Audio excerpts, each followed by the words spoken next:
Monday, February 16th. Today, flooding at police headquarters. What WPS told CTV about the incident, suspects, and service disruptions. Hey ho, Festival du Voyageur starts with musical styles for everyone, an opportunity to showcase new talent waiting to be discovered. And later today, friendship goes way beyond hockey. Winnipeggers head to Italy to watch a friend in the Olympics. Your Morning Winnipeg starts right now.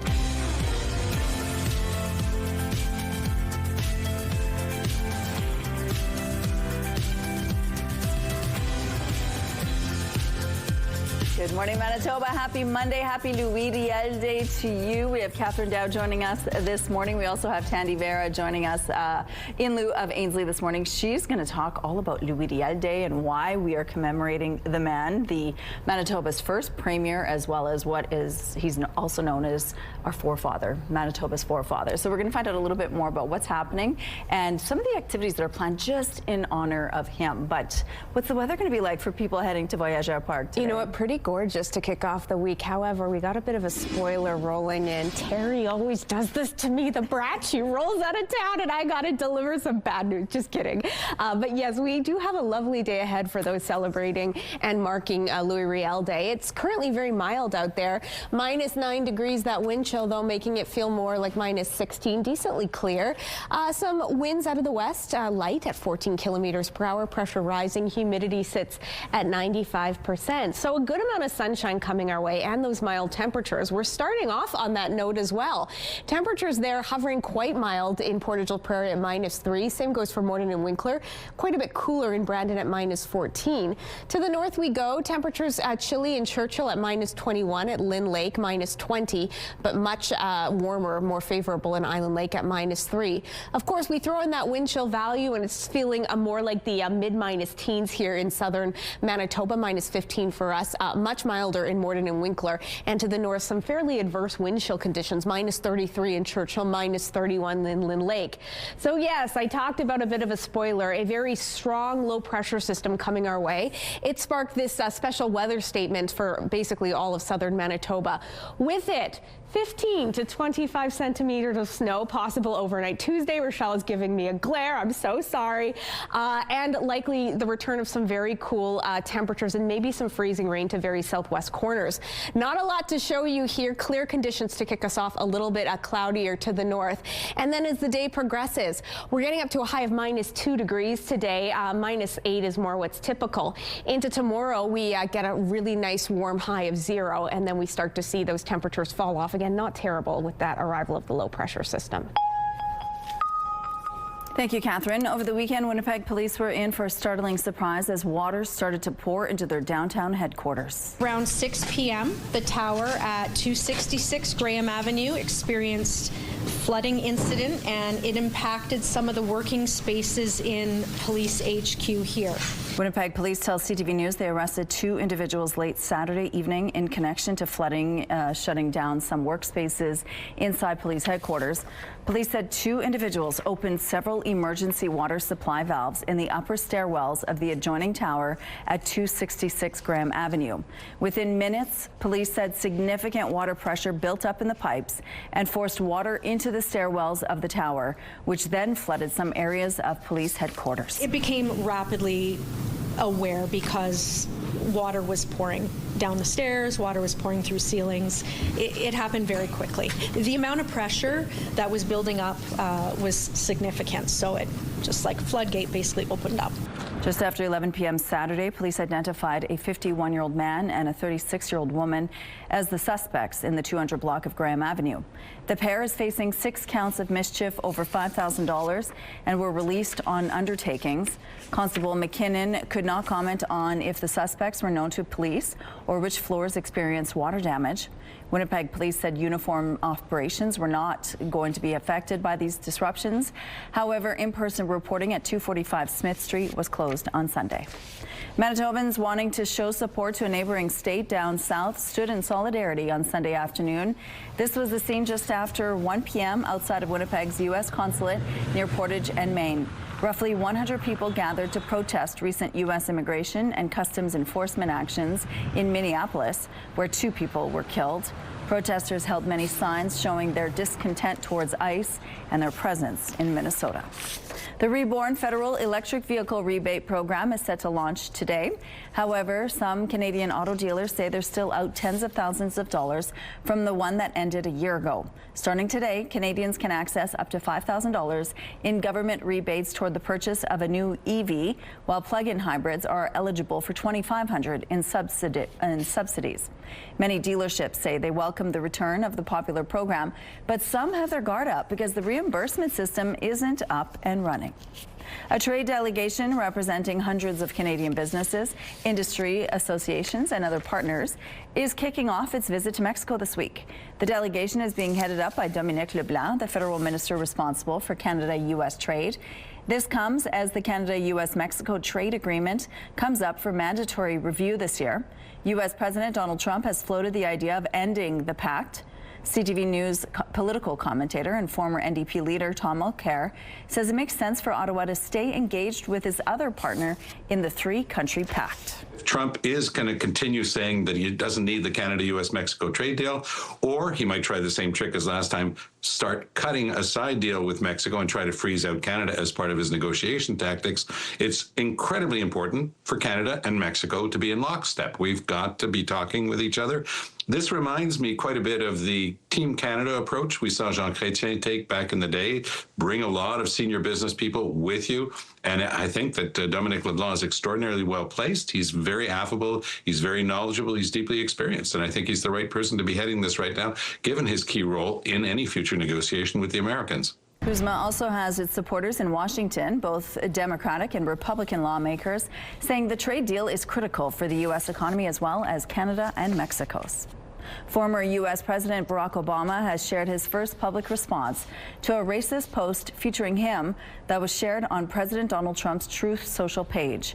The video promoted disproven theories about Trump's 2020 election loss to Joe Biden, and it ended with an image of Barack and Michelle Obama's faces edited onto the bodies of monkeys. The post sparked criticism across the U.S. political spectrum, which the White House at first dismissed as fake outrage. It was later taken down, with officials blaming the incident on an error by a staff member. Former President Obama weighed in during a podcast interview released this weekend. The majority of the American people find this behavior deeply troubling. There's this sort of clown show that's happening in social media and on television, and what is true is that there doesn't seem to be any shame about this among people who used to feel like you had to have some sort of decorum and a sense of propriety and respect for the office. President Trump said he hadn't seen the end of the video before it was posted, but stopped short of apologizing. There's once again a full crew on the International Space Station after the early departure of 4 astronauts last month. The Hatch's ESA astronaut Sophie Adano on her first trip to space. U.S., Russian, and French astronauts arrived Sunday morning in a Crew Dragon spacecraft after launching from Florida on Friday. This marks the 12th long-duration mission NASA has flown on board billionaire Elon Musk's SpaceX launch vehicle.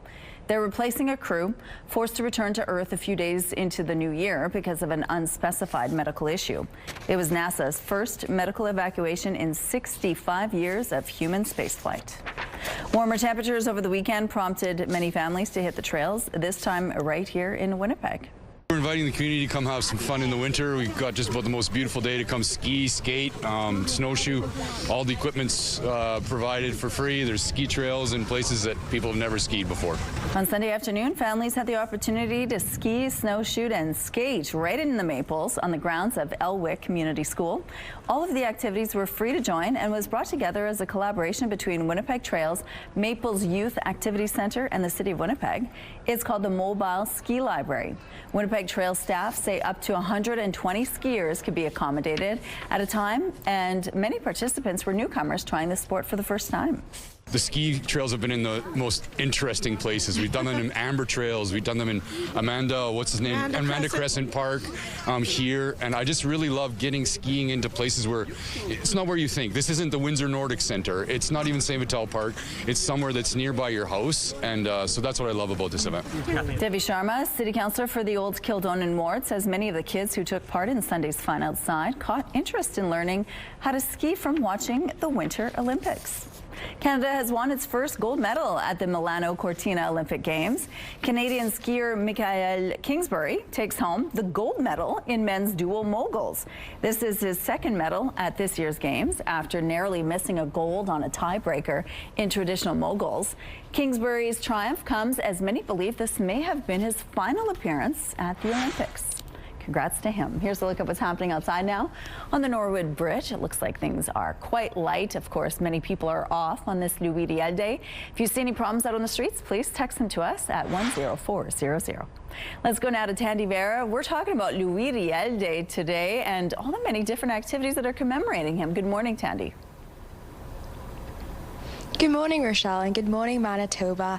I'm here at St. Boniface City Hall viewing a special exhibit for Louis Riel Day today, and it's curated by the St. Boniface Museum, and honestly it's just such an immersive exhibit. It walks you through the life and the legacy of Louis Riel and what he did for Manitoba. As we all know, he was a Métis leader during the Red River Resistance, and he's known as the father and founder of Manitoba and the creation of the province back in 1870. So during the show we're going to learn a lot of different facts about him, interesting facts that we might not know, and some activities that they have planned during the whole day for families to visit and for everyone to enjoy. So it's really going to be a good one today. Thank you, Tandy. Let's go out to the rooftop now. How's it feeling out there, Catherine? You know, it's pretty pleasant to start off your Monday, and it's going to be that way through the day, through southern Manitoba and beyond. We're looking at lots of sunshine ahead, but we're starting off at -11, feeling more like -17 with the wind chill. Pretty clear out here. Winds out of the west-southwest at 10 kilometers per hour. Pressure rising, humidity sits at 95%. So a good amount of sunshine in the south, a slight chance of some flurry activity to the southwest.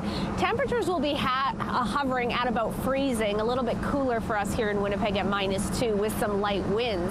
To the north, you also have that slight chance of some flurry activity, very slight at about 30%. And then in terms of your temperatures, you're looking at highs more in the upper -teens to low -20s. However, I got to warn you about an incoming low pressure system that sparked a special weather statement, likely to bring a good amount of snow overnight into Tuesday, but the temperature is staying decently mild. That's the good news. Let's take a break. More Your Morning Winnipeg still to come. Weather is brought to you by Mr. Lube Plus Tires. Open late, ready when you are. Good morning. This year's Festival des Voyageurs has no shortage of Manitoba musicians taking the stage this week. For many performers, the 10-day event is an opportunity to showcase new talent waiting to be discovered. CTV's Joseph Bernacki takes you behind the scenes to capture the melodies. Folks, put your hands together, s'il vous plaît, pour Leaf Rapid! Inside this tent at Festival des Voyageurs, a mix of roots and Americana chords fill the air. It's beautiful to be invited to be part of this celebration.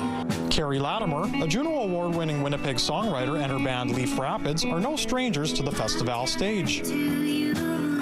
On Saturday, the band said they got another chance to do what they love most, entertain crowds of all ages. Music in every situation brings everyone together, maybe brings joy to your heart, and you can maybe leave here feeling a little lighter and better and more connected to the people around you. Stepping outside the tents, a mobile concert trailer welcomes guests to the sound of a fiddle player who's been playing since she was 4 years old. I grew up around a kitchen table with music every weekend, and we had a family friend that was a fiddle player, so I was looking up to him and I just decided that I wanted to play, and I've been playing ever since.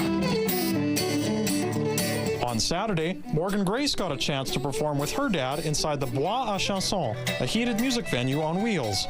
Grace says she loves the laid-back approach of Festival and striking the bow with family and friends. We don't play super fast, we don't play super fancy, it's just kind of chill and down home.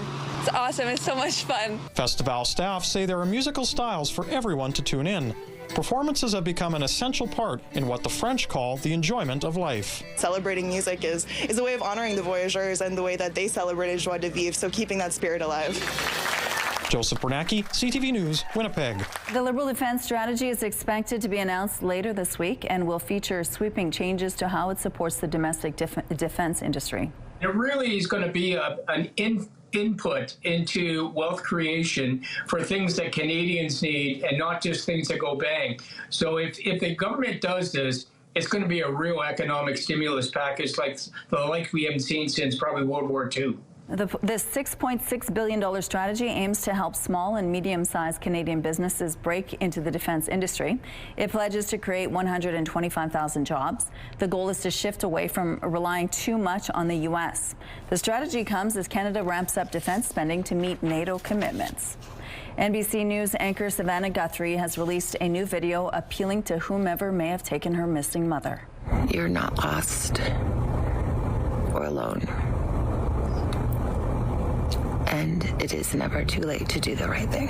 An intense search has been underway for Nancy Guthrie since the 84-year-old vanished from her home near Tucson, Arizona, over 2 weeks ago.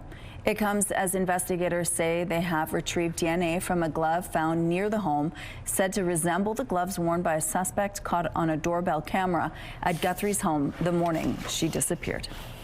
A special ceremony on Saturday was held at the St. Vital Museum, recognizing the restoration work on a piece of prairie life. Treasure everything we have at the museum, but the Red River cart is something very special to the development of St. Vital and indeed all of the prairies. St. Vital Museum President John Hindle says this particular cart was one of 5 used in a reenactment of the 1885 Battle of Batoche in Saskatchewan. Dignitaries from the province and the city of Winnipeg joined Hindle and guests on Saturday morning to celebrate the restoration work on an old Red River cart. Carts like the one on display were used primarily by the Métis to transport furs, meats, and everyday items needed hundreds of years ago, sometimes carrying up to 1,000 pounds. The builder says it took a lot of work to restore the cart after it was brought in needing some serious TLC. Remember, this cart had been on many journeys and many miles on it. In order to carry that kind of weight and to handle the banging from the prairies, the hills, the gullies, you needed a hardwood. Armand Genome says he and his wife Kelly spent 200 hours restoring this cart. According to the team, it was first displayed in 2001 and was used in the 2002 North American Indigenous Games. Train lovers of all ages gathered at Saskatoon's Prairieland Park over the weekend for the 41st annual All Aboard Train Show. It's the largest show to date in 4 decades, with 45 displays showcasing locomotives of all kinds. The hobby attracts enthusiasts of all ages, with show organizers hoping to inspire the next generation. Traffic is brought to you by the Kidney Foundation. Help by donating your car today. We have some road closures to remind you about this morning. The westbound median lane on Alexander Avenue will be closed from King to Princess Street. Following the rush, the South Bank curb lane on Bourbank Street will be closed between Fleet to Grant Avenue, and the southbound curb lane on Ash Street and Renfrew Street will be closed from Academy Road to Kingsway. If you have any other traffic tips, please text them to us at 10400. The CTV Live Eye is brought to you by Bathfitter, exclusive home of the PermaFit solution. Casting our eye to the sky on this Monday morning, it's minus 11 degrees to kick off the day. The week, minus 17 with that wind chill. Pretty clear. Winds out of the west-southwest at 10 kilometers per hour. Pressure rising, humidity at 95%. Yes, I unfortunately have to be the bearer of bad news. While we're starting off on a very mild, clear note this week, we are taking a turn a few days from now. However, let's enjoy the present, shall we? By the present, I mean these radar conditions. Clear here in southern Manitoba, a bit more overcast to the north, but most of us will be dealing with some sunshine today. But I talked about a bit of spoiler moving in midweek.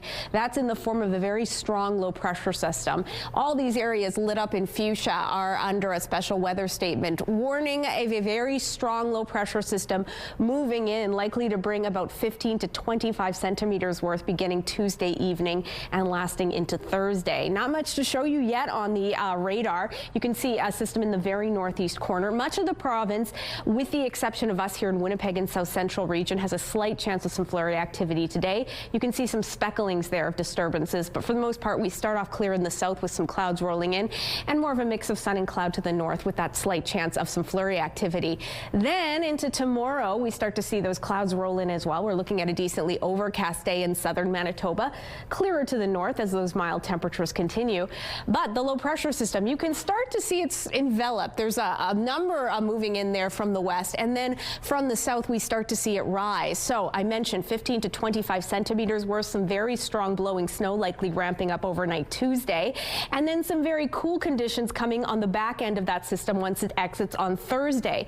But not terrible, not the extreme deep freeze we've been seeing. That's the good news. The other good news, it's mild today, -2 degrees, and even warmer tomorrow, hovering at 0. And then Wednesday, as we deal with that onslaught of snow, a -5 degrees is our high, and we start to see that temperature fall off into the weekend. But again, not that terrible deep freeze. There's the good news.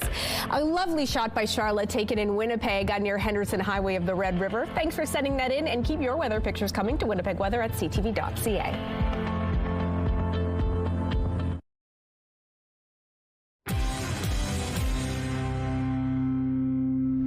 Good morning. A butcher in Brantford is carving out community kindness by paying it forward and changing the life of someone he has never met. He's donating his liver anonymously to help a stranger in need. CTV's Karis Mapp has more. When Zach Baker isn't mastering his craft, he can be found cracking a joke or chatting with his regular customers. I've been at the Cambridge Farmers Market now since 2010, on and off, and there's been people that I've been serving every week since then. Even fellow vendors feel the impact of his positivity. I think it was the first week, maybe the second week, he jumped into my spices and instantly took my Greek spice and put it into his pre-made pork chops. Now carving out kindness in his community, the butcher of over 15 years decided in December to donate a part of his liver to someone close to him. A friend of mine who he's been sick for decades. The need was there, and the ask went out because he was on the list of recipients in need, and they needed a match. Medical history and paperwork testing confirmed what everyone involved had hoped. I kind of emerged as the #1 choice, at least on paper, which then led itself to booking some physical testing. Following extensive blood work and scans, everything was set for a March 2nd donation date. But before the surgery could happen, his friend passed away. His family knew that I was going through the testing, and we were able to spend some time together and share that information. Told him March 2nd on the calendar type deal, because that's what we were working towards.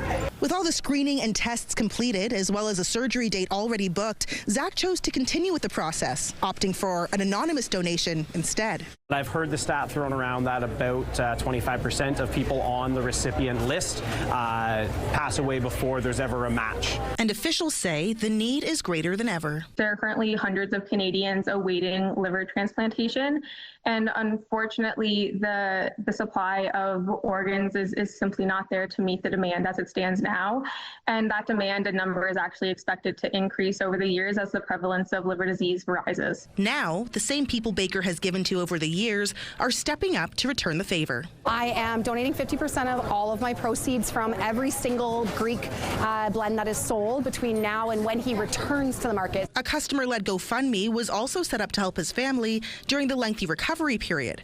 With the countdown continuing, Baker says he's excited for the impact he'll have on someone's life. I've been asked a lot, like, oh, are you nervous? Or like, you starting to get scared? And I haven't been. I'm really glad that I'm going to be able to help somebody. Karis Mapp, CTV News, Cambridge. Here's a look at what's happening on the Boniface Bridge. It's pretty easy going start to the day as many people are off on this Riel day. We'll be back after this short break.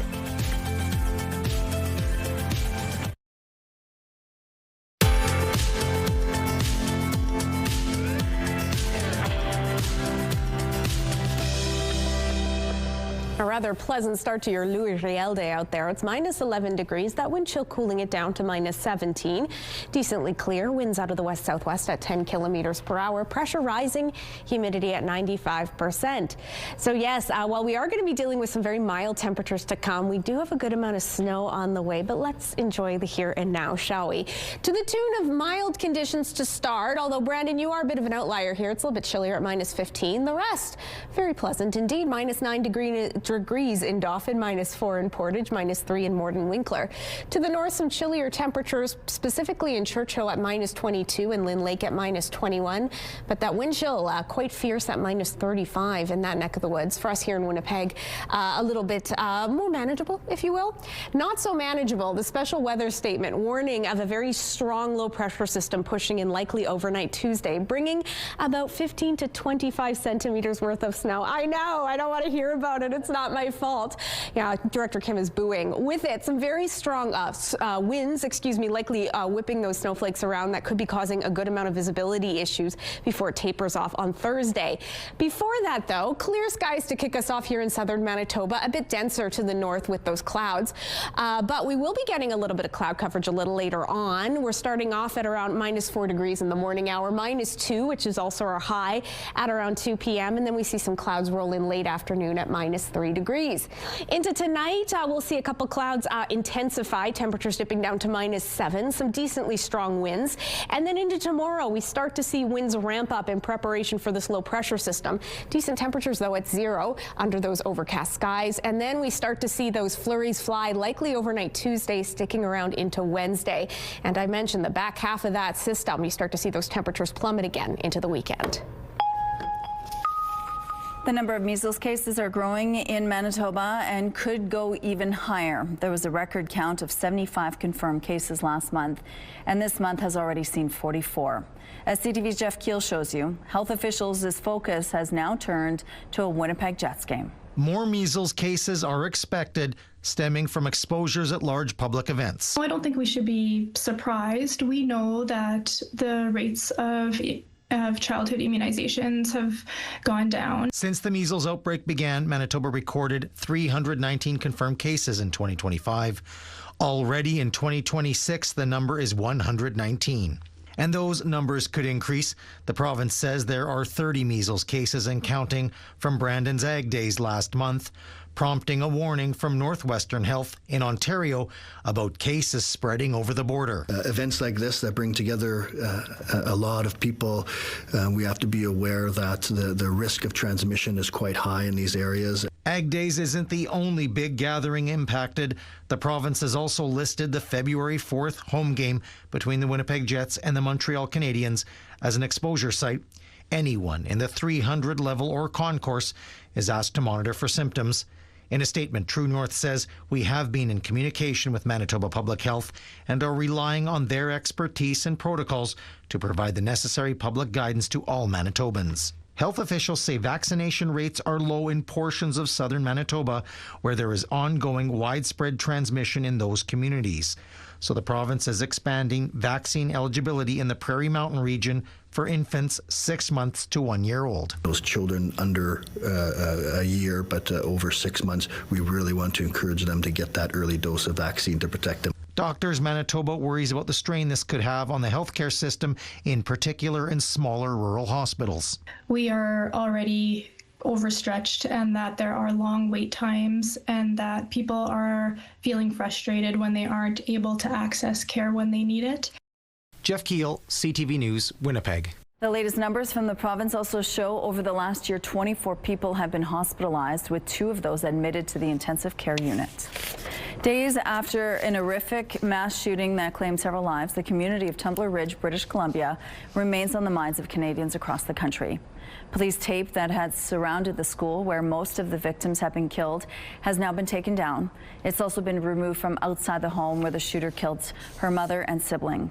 Autopsies on the victims and the shooter were being conducted this weekend, but information from those examinations have yet to be released. Minors, students and relatives of victims marched in Mexico over the weekend protesting after the recent abduction and murder of workers at a silver mine operated by a Canadian company.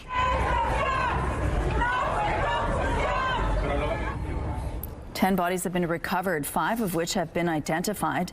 The group had been kidnapped in January from a silver mine operated by Canada's Vizsla Silver Corp from an area described as under the control of a faction of the Sinaloa cartel. Authorities have suggested the victims may have been mistaken for members of a rival criminal organization. Marchers mourned the miners and urged authorities to take decisive action against violence. February is Black History Month, and the Manitoba government is celebrating the rich culture and contributions of Black Manitobans. Part of the celebration of Black history and Black excellence is just to send a message to the young generation that the road to the top is open. It has been paved by the sacrifice of many who came before us, but now the legacy is happiness, joy, and fulfillment for you. So happy Black History Month to everybody, and I could not be happier than to celebrate it with you. On Friday, the ceremony was marked with music, dance, and spoken word. Premier Wab Kinew was joined by City Councillor Marcus Chambers, who was the first Black person elected at any level of government in the province, along with the NDP's 2 Black cabinet ministers, Uzama Azaguera and Jamie Moses. And we know that it's important for us to work together, to understand that that struggle that we face together is something that's rooted in hope. It's something that's rooted in us overcoming. Every struggle is rooted in that hope, that belief that we will overcome it and we will have a better community tomorrow. Better community, better family, better outcomes for our children. The provincial government also announced more than $1.2 million in funding to support Black-led organizations in Manitoba and $40,000 in relief funding for families in Jamaica impacted by Hurricane Melissa. Here's a look at what's happening in traffic right now at Confusion Corner. Looks pretty good. Not many cars out there right now. Everybody's sleeping or watching our show. Let's take a look at your gas prices. The Canadian average stands at $1.29. The provincial average is $1.20. In Winnipeg, the average is $1.19. And the lowest price in the city is $1.14. All this information is on gasbuddy.com. Coming up, Tandy Vera is live at the St. Boniface City Hall. We're talking about Louis Riel Day and some of the things to reflect on. Stay with us.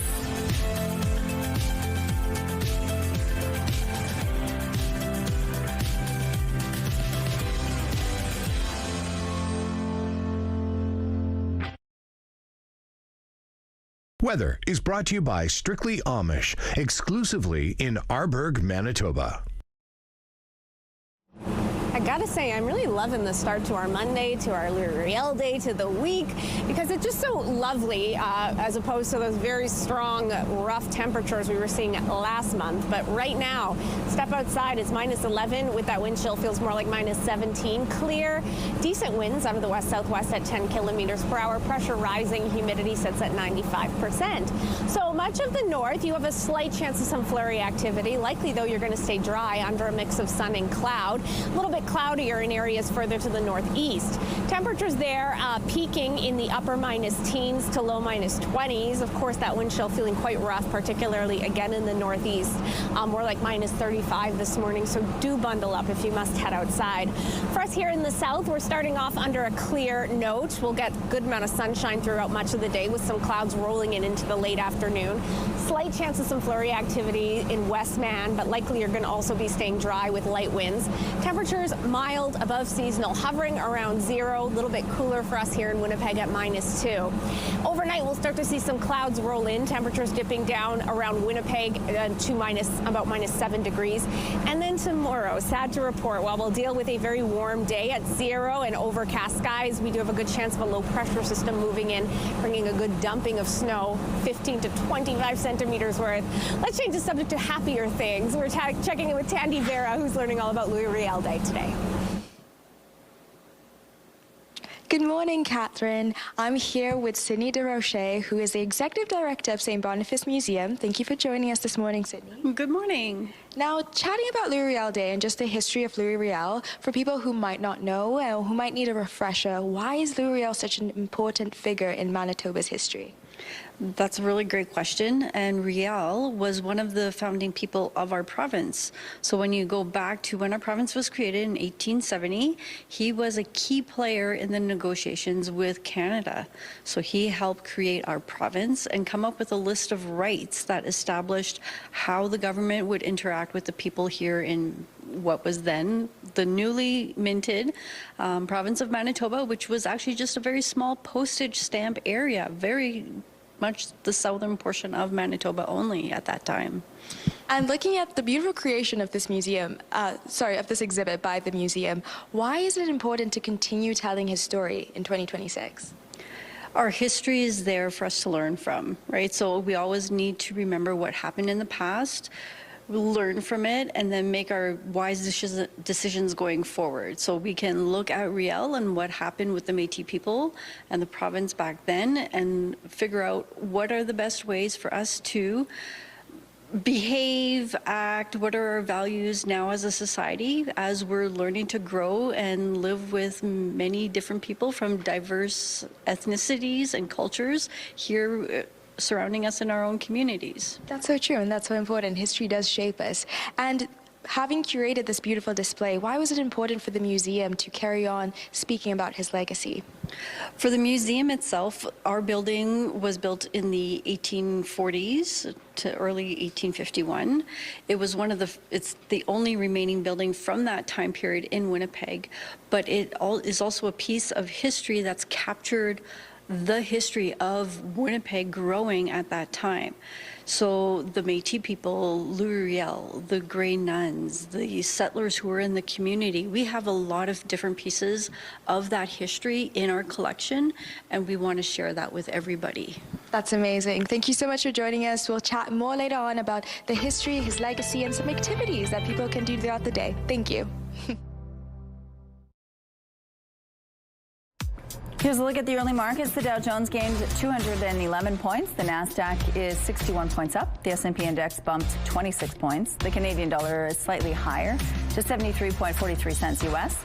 Overseas, the Hang Seng added 138 points and the Nikkei lost 135. Good morning. It is 6:46. A sigh of relief in Gimli. On Friday, Ontario Premier Doug Ford said Crown Royal will remain on liquor store shelves in his province. The Premier says the parent company of Crown Royal, Diageo, has agreed to spend $23 million in the province. That includes money for packaging, marketing, and promotion, and for neutral spirits from Eastern Ontario. For months, Ford threatened to pull the product after Diageo announced it was closing a Windsor area bottling plant. In recent weeks, the Premier has softened his tone, urging the company to support Ontario jobs in other ways. Meanwhile, Manitoba's Premier welcomed the news and said the Crown Royal facility in Gimli appears secure. And we had talked when we were in Gimli about the investments that Diageo is making. So, you know, there's a big transmission line coming in, new investments in the warehouse. So that all signals a long-term presence in Manitoba and good jobs for people in Gimli and the region. But there's still no word if the agreement prevents the closure of Diageo's Crown Royal bottling plant in Amherstburg, Ontario, which would put 200 people out of work at the end of the month.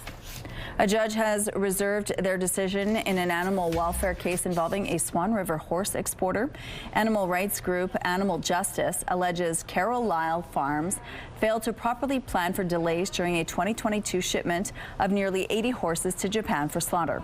Last week, court heard the flight allegedly exceeded the legal transport time limit without food, water, or rest. The defense argues responsibility for a contingency plan rested with the airline or receiver, not entirely on the exporter. A date for the decision has not yet been finalized. Statistics Canada is preparing to report inflation figures for January, and economists are watching for a spike linked to the cost of food.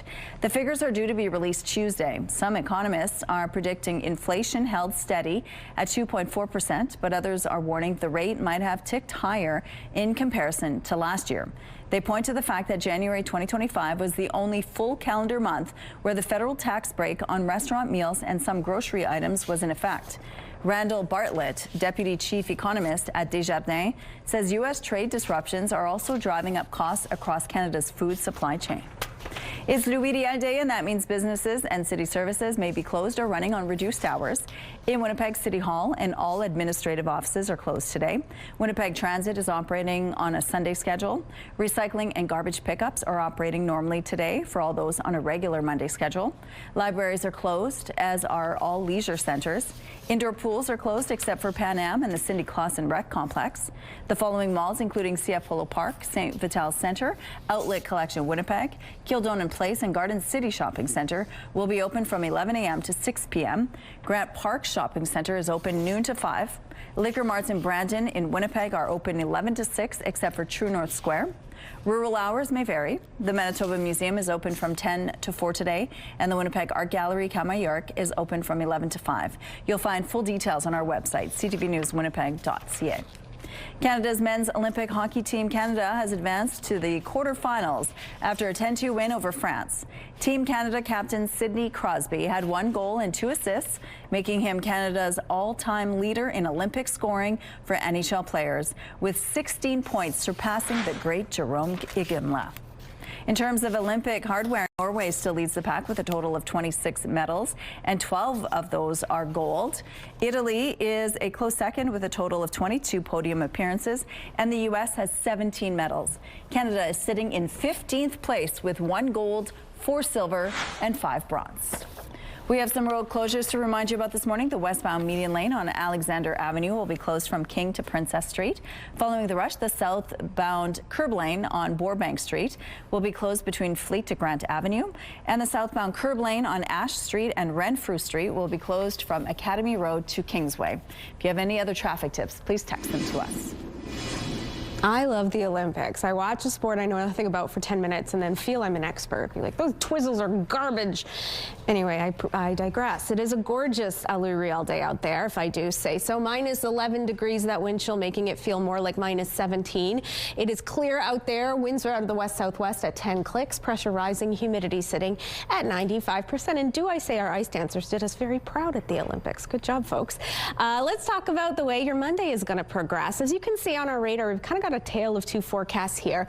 The southern half, one tail, nice and clear. The northern half, decently cloudy. That will change. Most of the province will be dealing with a good amount of sunshine. There is a slight chance, however, of some flurry activity. So a 30% chance through this stretch. This is kind of the only area that's looking a little bit more overcast. Thompson, though, will get a pocket of sunshine or 2 at minus 13 degrees.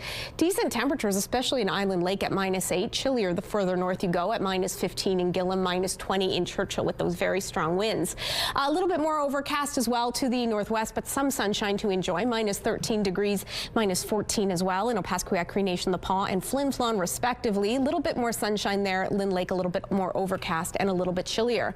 More of a mix of sun and cloud in Swan River and Dauphin. Slightly more overcast in Brandon and Nipoa. Decent highs at minus 3 degrees. We have some warmer values being felt, likely going to be coming to areas around us here in Winnipeg. Above freezing and seasonal in Portage Prairie and Gimli at 1. We're likely looking at minus 2. Northwestern Ontario also mild under that mix of sun and cloud. Overnight, we see the clouds roll in, temperatures dipping down to minus 7. Tomorrow, a windy day at 0 degrees with very strong northeasterly winds. And then overnight, a low pressure system likely hyping some snow on us to the tune of 15 to 25 centimeters worth. Do not shoot the messenger. Thanks, Catherine. As Canada's men's hockey team gets set for the Olympic quarterfinals, they will be receiving some new fan support in the stands. A group of Winnipeggers is making the trek to Milan to cheer on a longtime friend, and it's not the first time they've gone all out for him. CTV's Alex Karpa explains. The one things I got to make sure I have are the Canada attire. Lucas Fry is packing the essentials for what he says is a trip of a lifetime. A super cool vintage jacket here. He and a few of his friends are heading to the Winter Olympics in Milan, ready to cheer on Team Canada and their longtime friend, Seth Jarvis. A lot of excitement. I don't really know if we know what to expect once we're down there. Jarvis learned last week he was replacing an injured player on Team Canada. Fry had flights booked to meet Jarvis in Raleigh, North Carolina during the NHL's Olympic break, but those plans suddenly changed. None of us got flight insurance, so when we found out Seth was going to Milan and not going to be in Raleigh, it was mixed emotions. Hockey fans may already recognize Jarvis's crew. His buddies got international attention during last year's Four Nations face-off final between Canada and the U.S. When their flights to Boston were cancelled, they didn't hesitate, piling into a car and driving 30 hours from Winnipeg to watch Canada play. Even though we didn't know he was going to be in the lineup, just having the chance for him to be in the lineup and experience that was that much better and a more surreal moment. The crew is once again reuniting, this time on an even bigger stage, but unlike last time, they won't be racing the clock on the highway. Air Canada has stepped in, arranging flights to get the guys to Milan. For Matt McLeod, being there in person means everything. It's a once-in-a-lifetime opportunity for him, and for us to go watch him do that is going to be amazing, right? Go, Canada, go! Getting ready to cheer on their friend and Canada at the Olympics. Alex Karpa, CTV News, Winnipeg. Volunteers do not win medals, but they are true ambassadors of the Olympic spirit. Thousands of them are currently working at the Games in Italy, a global force of people who bring a unique energy to the event. CTV's Heather Butts caught up with a Canadian who traveled from Montreal to live out her Olympic dream in a different way. Anywhere you look during these games, you'll spot this colorful uniform, part of a small army, 18,000 volunteers spread across venues in northern Italy. This group keeps the Olympics running smoothly around the clock. It was an experience that I couldn't miss out of. Most of them proud Italians like Giulia Rostelli. It's really more powerful if we put a lot of countries together and all the stories together. It becomes something unique. It's something that I'm giving, but I'm also getting a lot more back. So it's an exchange that I would suggest to anyone to experience in their own life. Volunteers are behind every Olympic medal ceremony, competition, and spectator experience. I think they are essential. They are really at the very heart of the games, and what brings the most is basically the enthusiasm. A tradition volunteers have been part of the Games since 1948. A diverse group, they are often the first and last people athletes and fans encounter. Good night, everyone. Thank you, grazie. Good night, Americans. Good night, Canadians. They're not just from the host country. Roughly 2,000 have come from abroad. That includes Claire Provost, a Montrealer who once dreamed of being an Olympic ski racer. It is a different experience for sure, of being an athlete and like being a volunteer. But it is still a dream come true for me to come to the Olympics and participate to it and help out. We caught up with Provost and her fellow volunteer from the U.S. between shifts at the hockey arena. Before we got here, we got like a Zoom call, and they said, yeah, you're going to be shots on goal. I was like, what? Okay, sure. Fun. Part of the vast workforce who answered the call, willing to give time and energy. Now they belong to a community that goes beyond sport. How many people can say that they have friends that they met at the Olympics? Like, it's really cool.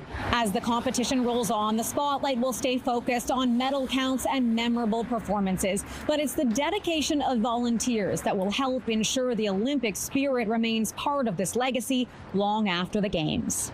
Heather Butts, CTV News, Milan, Italy. Here's what's happening now on Portage Avenue. Looks like things are moving well starting off this Monday morning. We'll be right back after this break with your 7 o'clock headlines. Stay with us. It's Monday, February 16th. Today, a startling surprise. What caused a flooding incident at the police headquarters? Plus, a major sale. Who just purchased the Save-A-Tel Center for over $160 million? And a piece of history, how an old Red River cart was brought back to life. Your Morning Winnipeg starts right now.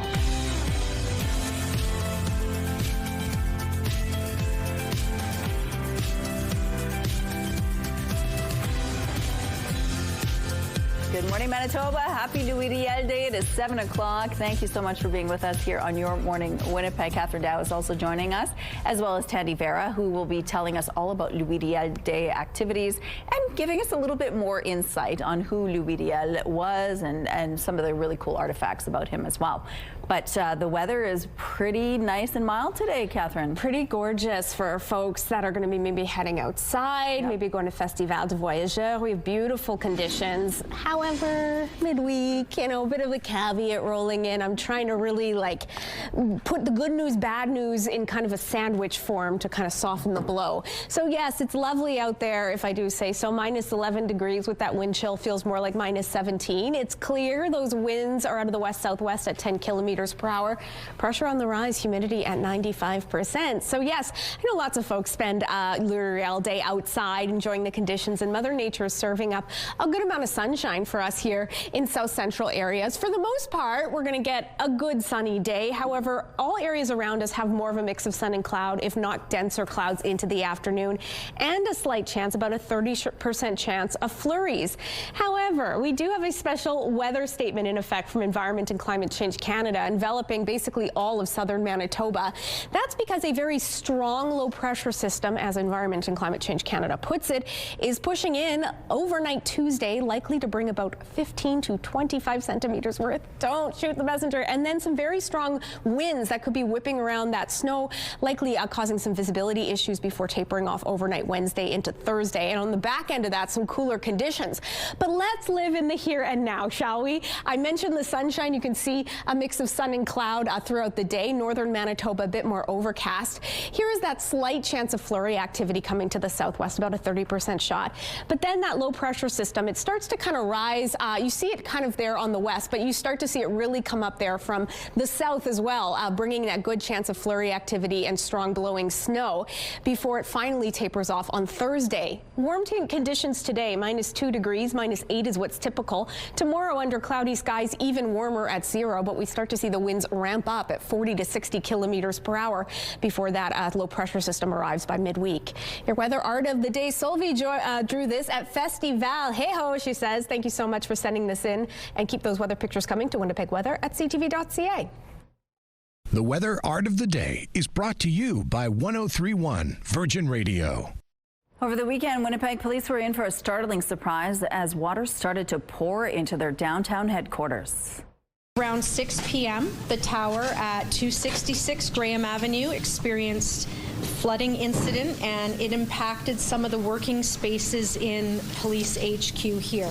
Winnipeg police tell CTV News they arrested 2 individuals late Saturday evening in connection to flooding, shutting down some workspaces inside police headquarters.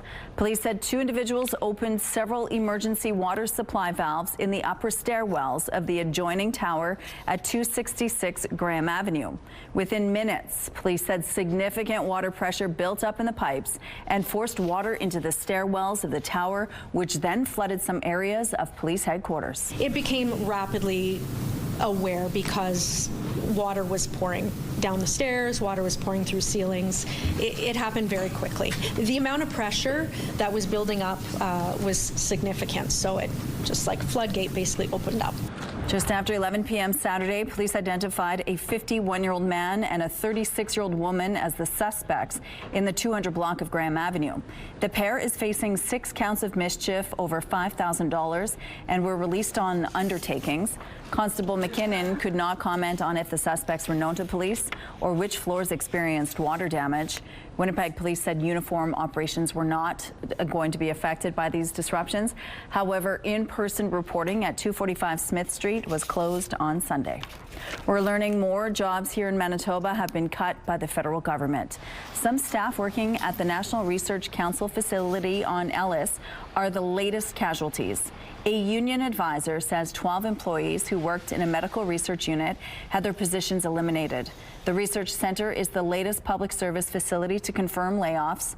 The Liberal government says it plans to reduce the size of the federal public services by 28,000 positions by 2029. St. Vital Centre has been sold for just over $160 million. On Thursday, February the 12th, Montreal-based real estate development firm Layad announced it has acquired the mall. In a release, the company's president said St. Vital embodies everything they're looking for in a community shopping centre. According to the firm, St. Vital Centre sees about 8 million visits a year and encompasses about 1 million square feet of gross releasable space. The Liberal defense strategy is expected to be announced later this week and will feature sweeping changes to how it supports the domestic defense industry. It really is going to be an input into wealth creation for things that Canadians need and not just things that go bang. So if the government does this, it's going to be a real economic stimulus package like we haven't seen since probably World War II. The $6.6 billion strategy aims to help small and medium-sized Canadian businesses break into the defense industry. It pledges to create 125,000 jobs. The goal is to shift away from relying too much on the U.S. The strategy comes as Canada ramps up defense spending to meet NATO commitments. The reborn federal electric vehicle rebate program is set to launch today. However, some Canadian auto dealers say they're still out tens of thousands of dollars from the one that ended a year ago. Starting today, Canadians can access up to $5,000 in government rebates toward the purchase of a new EV, while plug-in hybrids are eligible for $2,500 in subsidies. Many dealerships say they welcome the return of the popular program, but some have their guard up because the reimbursement system isn't up and running. New supports for female entrepreneurs with disabilities are coming to Manitoba. I am confident this project will open doors, expand knowledge, and support women with disabilities across Canada in building the futures they choose. On Friday, the province announced nearly $800,000 boost for a project led by Eviance called Spotlight on Women Entrepreneurs with Disabilities in Canada. It seeks to promote opportunities and foster inclusivity within the business community. So Evian's project will conduct vital research to highlight the experiences, the challenges, and successes of women entrepreneurs with disabilities. We have to look at the whole gamut.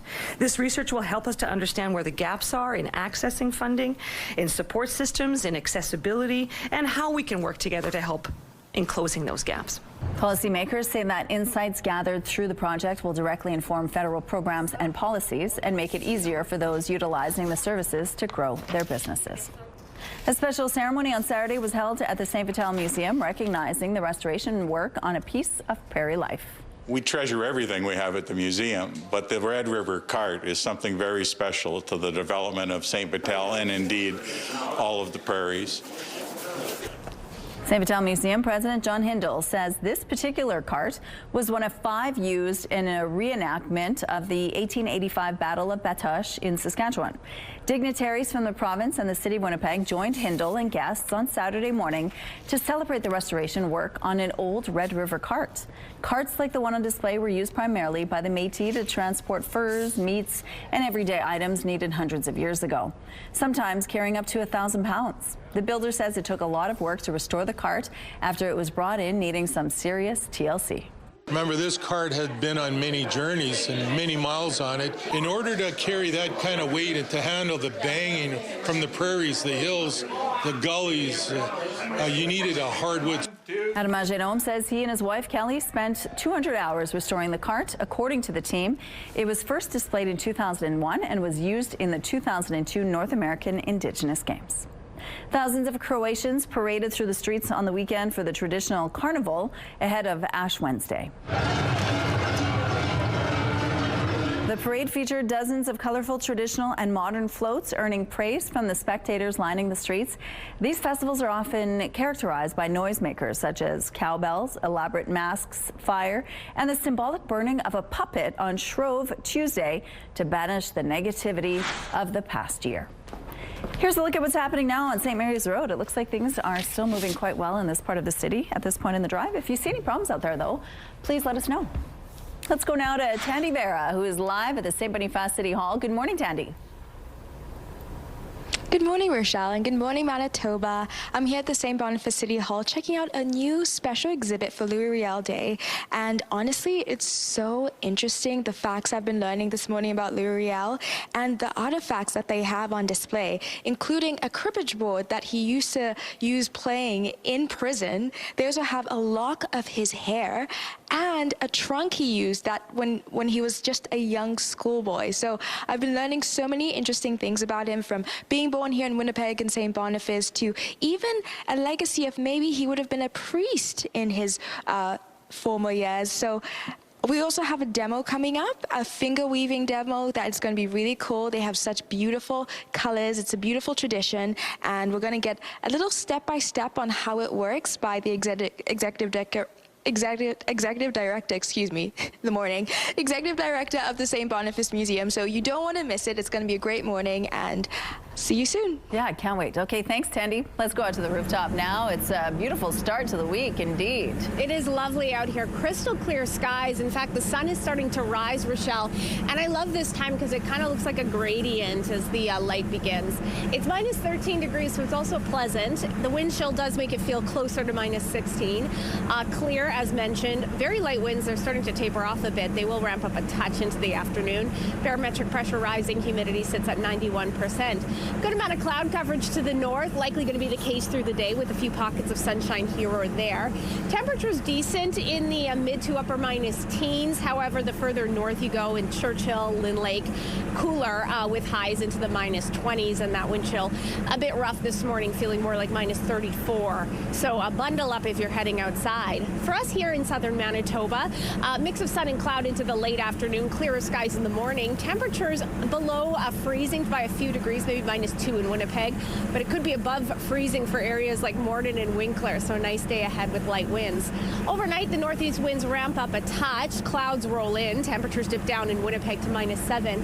And then Tuesday, while it's going to be mild, 0 degrees in Winnipeg with cloudy skies, an incoming low pressure system is likely to bring a potent and quick dropping of snow to about 25 to 35 centimeters worth, likely to track in overnight Tuesday, lasting through Wednesday and into Thursday. Some strong winds will ramp up. There won't be a ton of overlap, so blizzard conditions aren't likely, but even so, grab the shovels because we're not quite done with winter yet. Plus, we get some cooler temperatures on the back end. I think that's all the bad news I have for you there, but enjoy today because it's going to be lovely. Weather is brought to you by Blinds Are Beautiful. Our new Hunter Douglas showroom is at 900 Lorimer. It's time now for our question of the day. We want to know what your plans are for Louis Riel Day. Are you going to go to Voyageur Park? Are you spending it with your family, or are you making brownies today? Let us know. You can text your answer to 10400. Make sure to follow the automated instructions so we can feature your response, and don't forget to include your name, please. At Your Morning Winnipeg, we're all about celebrating your amazing pets, furry, feathered, or scaly.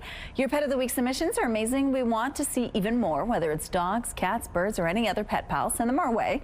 Drop your pet photos and a fun little story about them to petoftheweek@ctv.ca, and then catch us every Thursday to find out if your pet is our Pet of the Week on Your Morning Winnipeg. We're going to take a break here. We'll be right back.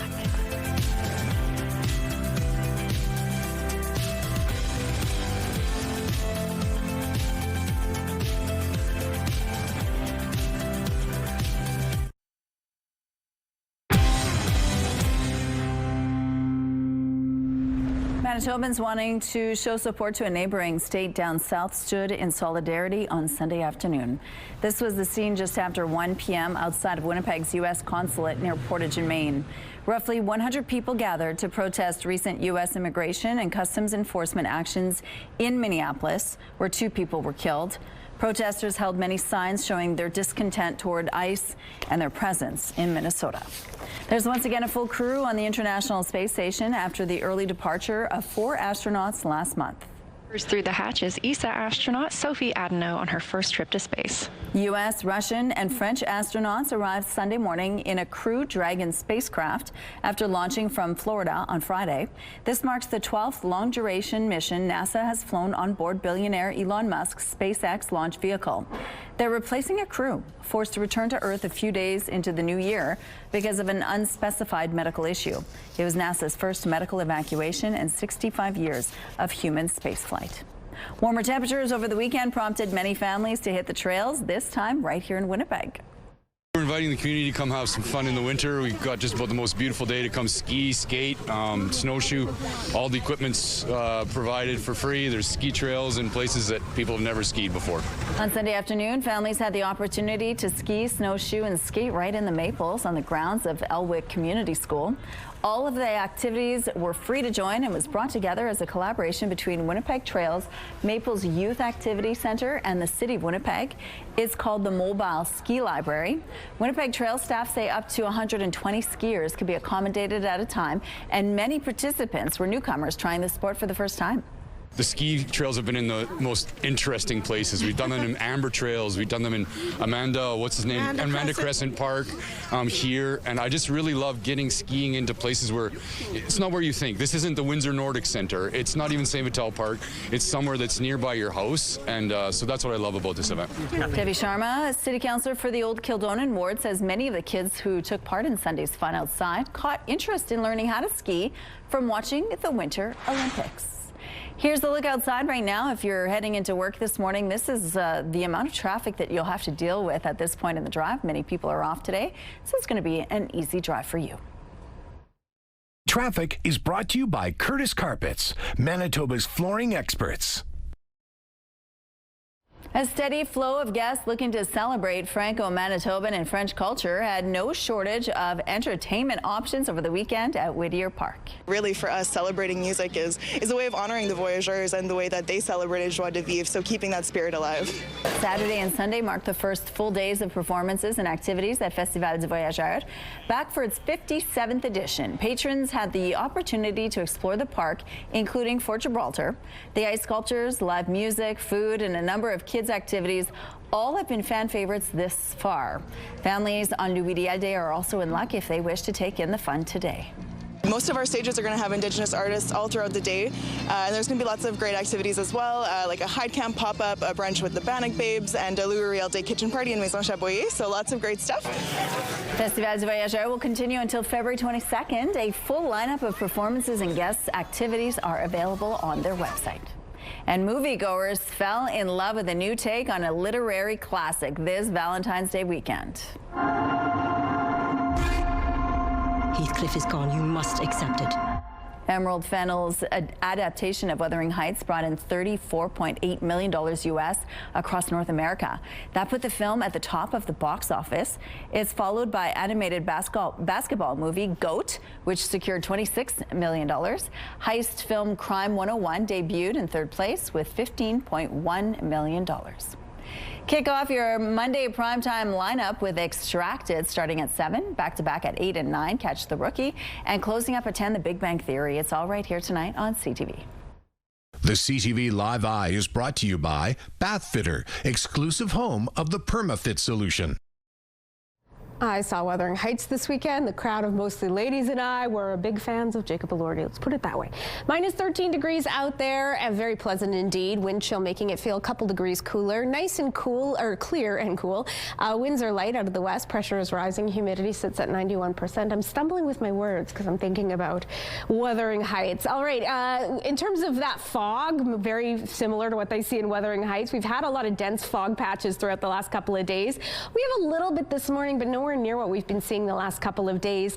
We're also off to a very mild start indeed. Look around the rest of the province, -4 in Morden and Winkler and -5 in Portage, very mild. Brandon, though, a good bit cooler, -15 degrees and -9 in Dauphin. Many similar temperatures being felt in northern Manitoba, but a good bit chillier in Lynn Lake and Churchill at -21 and -23 respectively. Throw in that wind chill and it's feeling closer to -40 in Churchill. So do bundle up if you must head outside because that is frostbite territory, people. We do have some rather unfortunate news to share. It depends. If you like a lot of snow, then maybe this is great news. A special weather statement is warning of a very strong and potent low pressure system pushing in, a Colorado low to be specific. With it, about 15 to 25 centimeters worth likely to fall overnight Tuesday into Thursday. All areas lit up in fuchsia there. Expected to see those flakes fly with some very strong winds indeed into Wednesday. Today, though, pretty clear to kick us off, while northern Manitoba a fair bit cloudier. In terms of our temperatures, we're getting up to a high of about -2 degrees today in Winnipeg. -8 is what's typical with some fairly light winds and a good amount of sunshine. Overnight, temperatures dipping down to -7 with some cloud coverage. Tomorrow, we're hovering at freezing under mostly cloudy skies, but we start to see those flakes fly overnight Tuesday into Wednesday. Your Skywatch picture of the day, Charlotte snapped this haunting, eerie, lovely shot just near Henderson Highway looking over the red.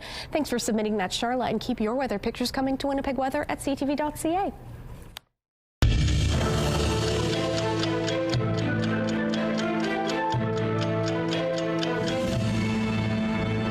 February 16th, 1937.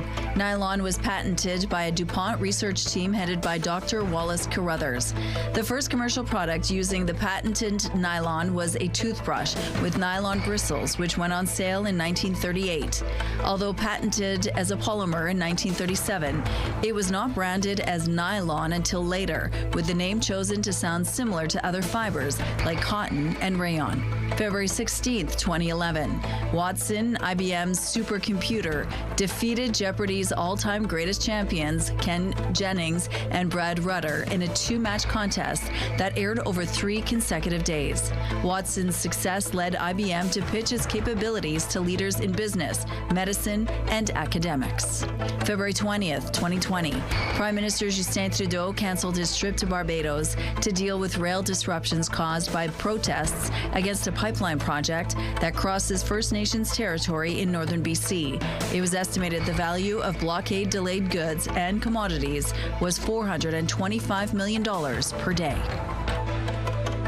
A group of hockey players took to the ice in Nova Scotia this weekend, taking part in a special game celebrating a part of Canadian hockey history you may not know about. The event paid tribute to an all-black hockey league in the Maritimes that started in the late 1800s. CTV's Paul Hollingsworth takes a look back at the league's history.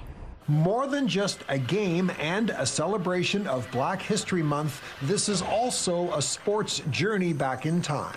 Keep going, let's go! To honor the Colored Hockey League of the Maritimes that existed from the late 1800s until the 1930s. Founded by Halifax church leaders, the league featured teams in 7 cities and towns, including the historic Black community, Africville. The Colored Hockey League of the Maritimes deserves a place in hockey history, not only in the province, but in the country and internationally as well. And tonight is one of those steps. This is a throwback game, reviving long-lost teams, the Halifax Eurekas and Hammonds Plains Mossbacks, with a big assist from local African Nova Scotian players. Seeing all these people, getting on the ice with them, getting to play with them or against them, it's great. To preserve its memory and its legacy, Parks Canada has designated this league as an event of national historic significance. It's important for the next generation coming up. It's good to know where you come from and the rich history within this game. 5 years ago, Canada Post unveiled this commemorative stamp, and Hockey Nova Scotia has also launched educational initiatives supporting diversity and inclusion within hockey. All part of the effort to make sure the history of the Colored Hockey League of the Maritimes isn't lost to the past. Paul Hollingsworth, CTV News, Dartmouth, Nova Scotia. It's Louis Riel Day today, and we are honoring the man with Tandy Vera this morning, finding out a little bit more about some of the activities you can enjoy when you check it out for yourself. Stay with us. It's Louis Riel Day today, and CTV's Tandy Vera is live this morning at the St. Boniface City Hall, telling us about all kinds of fun activities that are happening there today. Good morning. Yeah, good morning, Rochelle, and good morning, Manitoba. I'm joined again by Sydney, the Executive Director of St. Boniface Museum, and we're going to be doing a little bit of finger weaving, which is pretty fun. But before we get into that, the exhibit's not open today, but St. Boniface Museum will be popping up around the city. Where can we find you?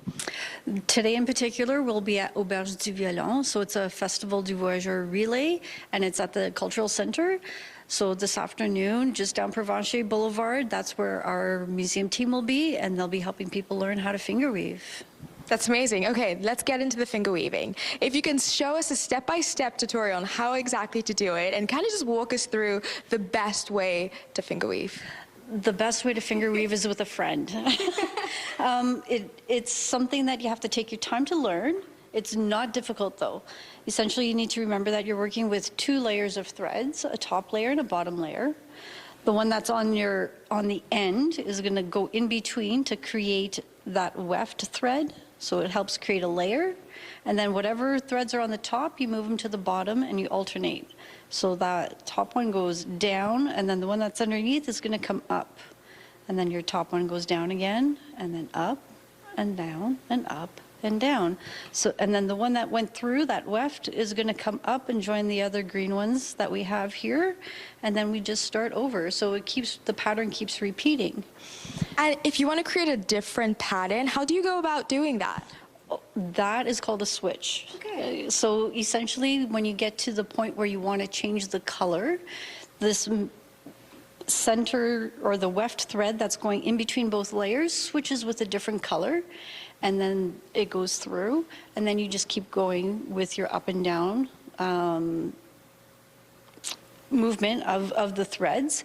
And what that will do is it could create another pattern. So when you've changed your threads, you could end up with an arrowhead, or you could end up with another type of shape, which would give you lightning bolts or sawtooth. So depending on where you do that switch, it'll help you create a different pattern within your larger piece of work. That's so cool. Oh my gosh, that's so cool. It will take so much time to do it, but if you want to learn how to finger weave today, you can catch them. The team, thank you for joining us. Thank you. Looks like such a fun activity. Okay, thank you, Tandy.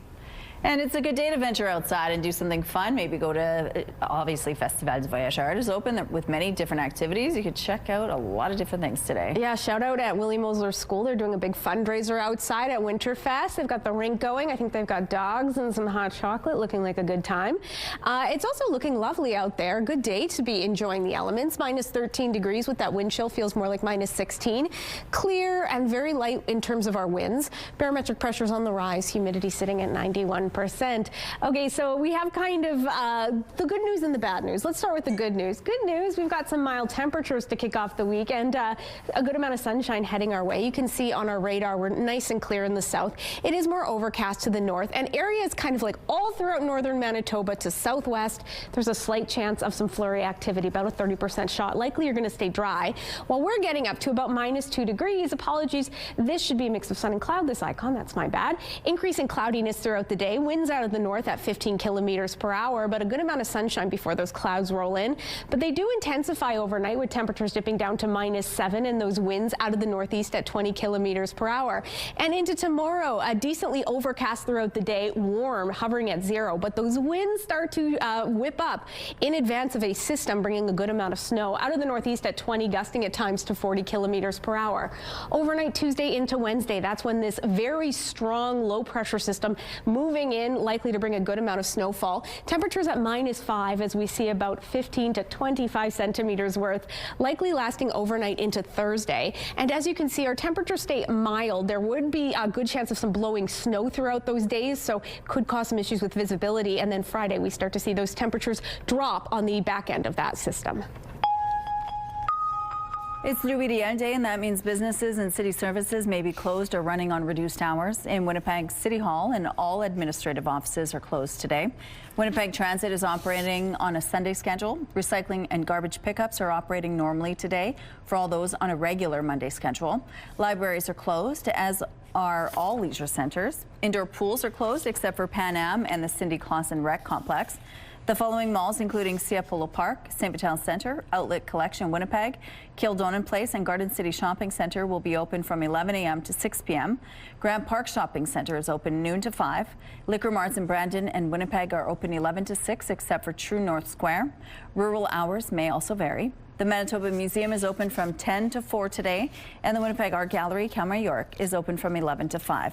You'll find full details on our website, ctvnewswinnipeg.ca.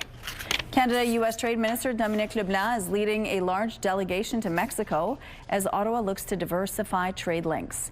370 delegates representing Canadian businesses from across the country are part of the trade mission. The trip comes amid U.S. President Donald Trump's tariffs and threats to abandon CUSMA, the trade pact between the three countries. In another sign of thawing relations between Canada and China, Beijing is dropping visa requirements for Canadian tourists and business visitors. Starting Tuesday, Canadians will no longer be required to get visas for 30-day stays. The change comes after Ottawa's efforts to improve relations with China following a years-long diplomatic spat. Previously, most Canadians entering mainland China had to go through a lengthy application process and pay roughly $140 in fees. They look like homes forgotten by time. You've probably seen them in your travels here in Winnipeg. Those standalone houses that unexplainably sit between skyscrapers and office buildings and parking lots. They're relics of a different era, offering a window into the past. Lonely houses are holdouts that help tell the earliest built history of a neighborhood, and they're a great way of showing how the city has transformed over the last 150 years. They go by many different names, be it stubborn, holdout, or lonely houses. Turns out our city has quite a few of them with some fascinating stories behind them. Winnipeg history blogger Christian Cassidy has spent years researching their origins. One of his favorites is Kelly House, built in 1882. It became wrapped up in a famous Manitoba real estate scandal involving its former owner, construction magnate Thomas Kelly. Something called the Manitoba Legislative Building Scandal. And when they started building that, I guess just after the war, just before the war, a lot of money went missing, a lot of supplies went missing, a lot of government officials lined their pockets. And Thomas Kelly was kind of, who headed the construction company, was kind of made the fall guy. and was arrested and served time in prison and things like that. And it has been said that that's kind of the reason why that house still stands, because his whole estate was kind of tied up in this legal limbo. Our CTV digital team dove into these so-called stubborn houses and the quirky reasons why they're still standing centuries later. You can learn more about the lonely house saved from the wrecking ball by a local architect, or the holdout home that was once the hub of Winnipeg's punk scene in the 80s. The link is on our website, ctvnews.ca. The Toronto Zoo is celebrating National Hippo Day. The zoo shared these photos of its pygmy hippos, Harvey and Kindia, saying they are ambassadors for their species who connect guests to the challenges the animals face in the wild. Pygmy hippos are listed as endangered, with fewer than 3,000 believed to be left. As forests are cleared for logging, mining, and agriculture, their natural habitats are shrinking. We have some road closures to remind you about this morning. The westbound median lane on Alexander Avenue will be closed from King to Princess Street. Following the rush, the southbound curb lane on Burbank Street will be closed between Fleet to Grant Avenue, and the southbound curb lane on Ash Street and Renfrew Street will be closed from Academy Road to Kingsway. Let's look now at your gas prices. The Canadian average is $1.29. The provincial average is $1.20. In Winnipeg, the average is $1.19, and the lowest price in the city is $1.14. All this information is on GasBuddy.com. Outside right now, we're sitting at minus 13 degrees. We'll be back after this.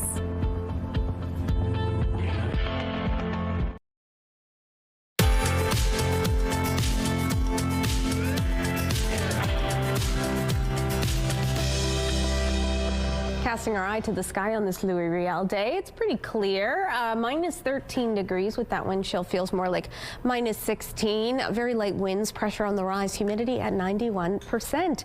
So yes, we have a very lovely day unfolding across much of Manitoba, southern Manitoba in particular.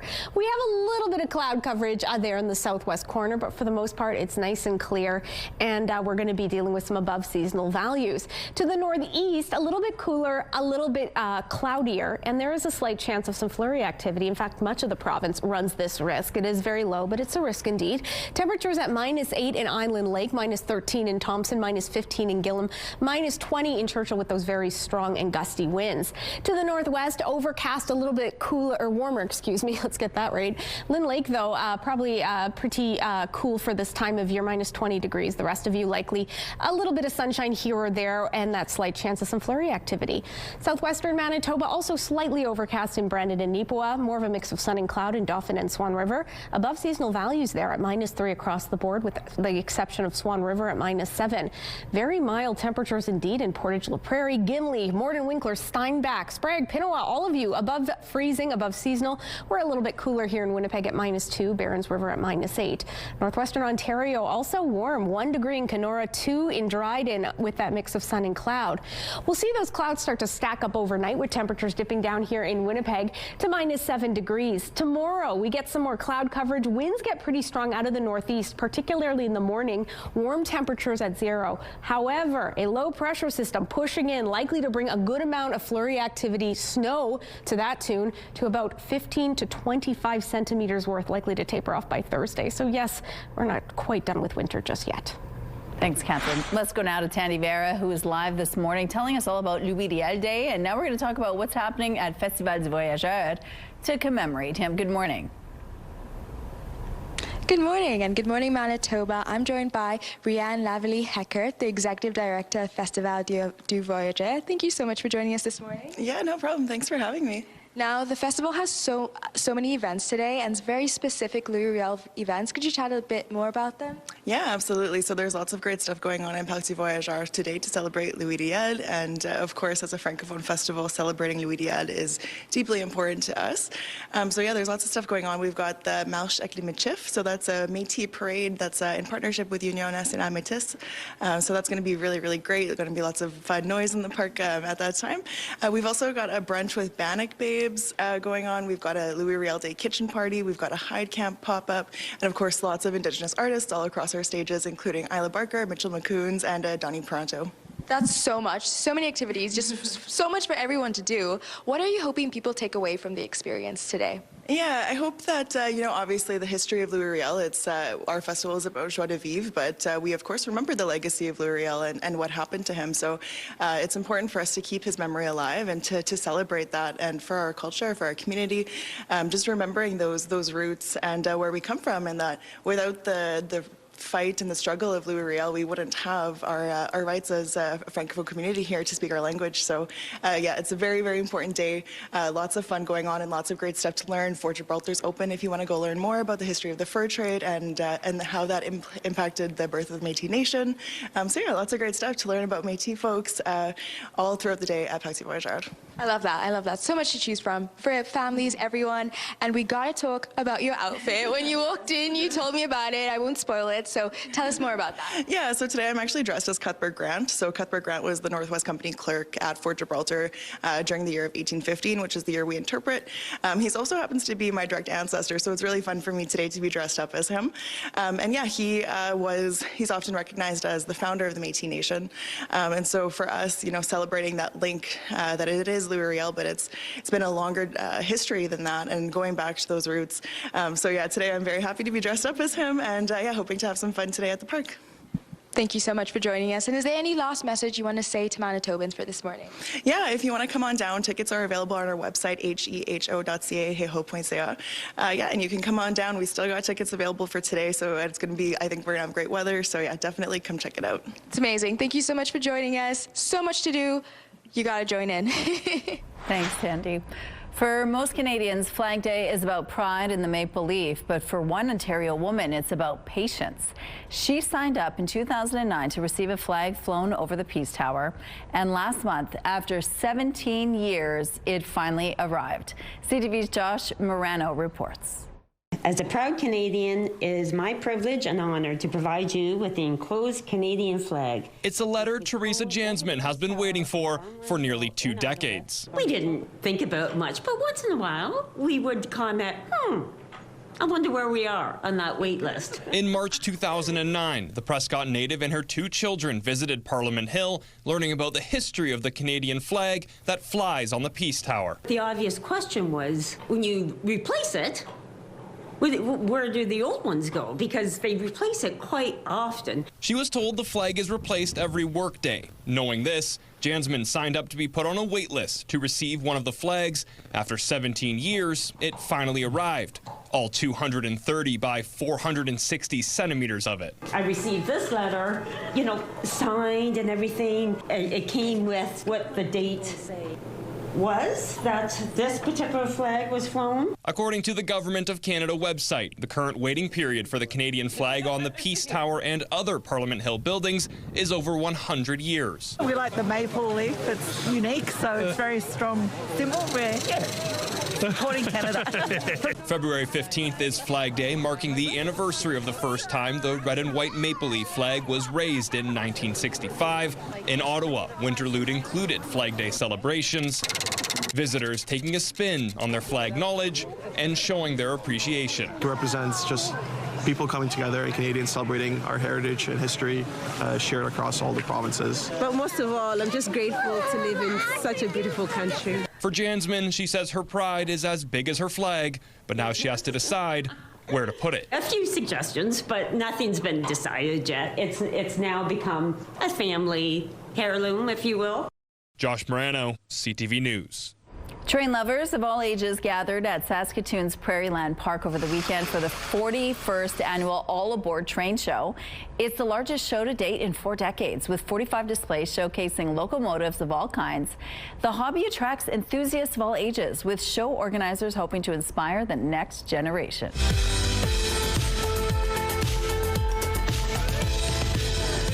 Celebrating a milestone today. Happy 4th birthday, Britain. Lots of love from Grandma Judy and Uncle Jeff. To submit your milestone, visit our website, ctvnewswinnipeg.ca, and fill out the form at least 2 days in advance. It'll also enter you into our monthly contest for a chance to win a $100 gift certificate to Party Stuff. Milestones is brought to you by Party Stuff, Winnipeg's balloon headquarters with 3 locations.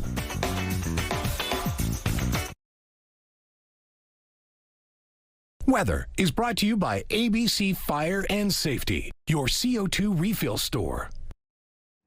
Crystal clear and mild for your Monday. -2 degrees is our high. And in terms of our average, we're a little bit warmer and quite a bit warmer than what we saw last year, but still well off that record set back in 1981. So yes, we are dealing with a good amount of sunshine here in Winnipeg. A very mild day indeed, -13 degrees here in Winnipeg, -16 with the wind chill. Clear with very light winds. Pressure is rising, humidity sitting at 91%. Sad to say this is a bit of a calm before the storm. Not a storm, we're not calling it a storm, but we are getting a good return of winter coming up later this week. First, though, a good amount of sunshine for us here in Winnipeg and through much of southern Manitoba. The rest of the province, not in and around Winnipeg, has a slight chance of some flurries, about a 30% shot, plus some more overcast skies, clouds bundling into the afternoon. Temperatures very mild in southern Manitoba, hovering at or just below the freezing, and northern Manitoba highs in the mid-minus teens, areas in the very northerly corners feeling more like -22. However, I mentioned the calm before, not the storm, but the snow. A low pressure system. We're dealing with a Montana low that's likely to bring 15 to 25 centimeters worth of snowfall, likely beginning overnight Tuesday, but it's going to start there in Saskatchewan, so we probably won't see the flakes fly until Wednesday. Some very strong blowing snow expected, so expect some snowfall warnings in the days to come. Thank you, Catherine. Cuba's energy crisis is taking a heavy toll on the country's tourism industry between rolling blackouts and fuel shortages. Canadians who'd planned to travel there are being forced to find other affordable options for a winter escape, which isn't easy. CTV's Kamil Karamali reports. Here at Canada's largest airport, travelers looking to escape the cold, just the weather, I guess, the beach, might be surprised to find how much more it's going to cost. You actually have to pay a lot in US dollars, even when you're in Mexico. Cuba is experiencing a devastating energy crisis, and that means the thousands of Canadians who had plans to vacation on the Caribbean island are left scrambling to find other destinations. We're going into March break. The demand for other properties was very high, and it's last minute, so prices are going to be high. Thousands of dollars higher in some cases because of the short notice, and prices expected to remain high even if you're planning a getaway months down the road, since Canadians who vacation in Cuba will now be flowing into other resorts in other countries. I would call it the perfect storm. They can deem whatever price they want, and you know what? They're probably going to get it, because that is a major player taken out of the picture if Cuba does not get back online. And who knows how long getting online could take. Cuba's fuel shortage has triggered widespread power cuts, affecting access to food, water, and medicine. The Caribbean country is blaming the U.S., which isn't allowing oil to get from Venezuela to Cuba. All major Canadian airlines have now suspended service to Cuba because of the aviation fuel shortage, telling CTV News they're still working on bringing Canadian travelers home. Sunwing and Air Transat telling CTV News most of their travelers in Cuba have returned to Canada, with the rest arriving Tuesday. Steve Chapman cutting his Cuban vacation short to make it out Tuesday. Which I think is going to be one of the last flights out, according to our WestJet rep here. But like many, unsure if he'll be willing to pay more. The Mexico destinations are going to definitely crank their prices up for supply and demand. To vacation elsewhere in the Caribbean anytime soon. Kamil Karamali, CTV News, Toronto. Hockey officials are blowing the whistle on parents behaving badly. A video of one recent minor hockey game in Saskatoon shows a parent taking to the ice in the middle of a game. CTV's Allison Bamford has more on how referees are calling a timeout. It's just not great. A reminder of what not to do at a hockey game. This video shows a parent on the ice addressing the referee during a recent Saskatoon minor hockey game. Didn't attack him, but was still on the ice, which is totally not what anyone should be doing. This happened to an adult official, but referee-in-chief Clint Joyce says there are many times when the young refs, 15 and under, take the heat. It makes me sick to my stomach when I see and hear about verbal abusing kids. It's something we're trying to figure out. Saskatoon minor hockey has a green armband policy that identifies refs under the age of 16 with zero tolerance for abuse, and new this season, a mission statement for coaches, parents, and players to abide by. Essentially, it was very simple. Our team will not yell at officials before the game, during the game, or after the game. Leagues across the country face the same issue. Earlier this month, a parent in Ontario made a throat-slashing gesture toward an on-ice official. The Northern Ontario Hockey Association condemned the behavior, saying it will take appropriate steps to address these matters, which can include lifetime bans from local arenas. We felt that we needed to send a strong message that, it's not going to be accepted, and that it will be dealt with. In Saskatoon, the Minor Hockey Association says coaches and players have come a long way in respecting officials, and the next step is to address parent behavior. So we're not naive enough to think we're going to nail every single one of them, that they're all going to behave perfectly, but the idea is to reduce this to a bare minimum. Under Saskatoon Minor Hockey's Parents Code of Conduct, a first-time offender must take a respect in sport course, and a second parent offense could result in the player being suspended, something they haven't had to do yet. Allison Bamford, CTV News, Saskatoon. Welcome inside the Sports Center newsroom. Nikki Reyes with your must-see moment from Sunday forward. We're heading to NBA All-Star Game. Team World taking on USA Stars. Check out this sequence from Team World. First, Victor Wembanyama with a huge rejection on Cade Cunningham. Team World goes the other way. Karl Anthony Towns throws it down moments later. Monster slam from him. Team World, big men putting on a show. First, Wemby pins it against the backboard. Then Cat drives in for the monster flush. That is your must-see moment from Sunday. Monday on TSN, you can see men's NCAA basketball when Syracuse takes on Duke. Coverage starts at 7 Eastern, 4 Pacific. That's all from the Sports Center newsroom. Have a great day.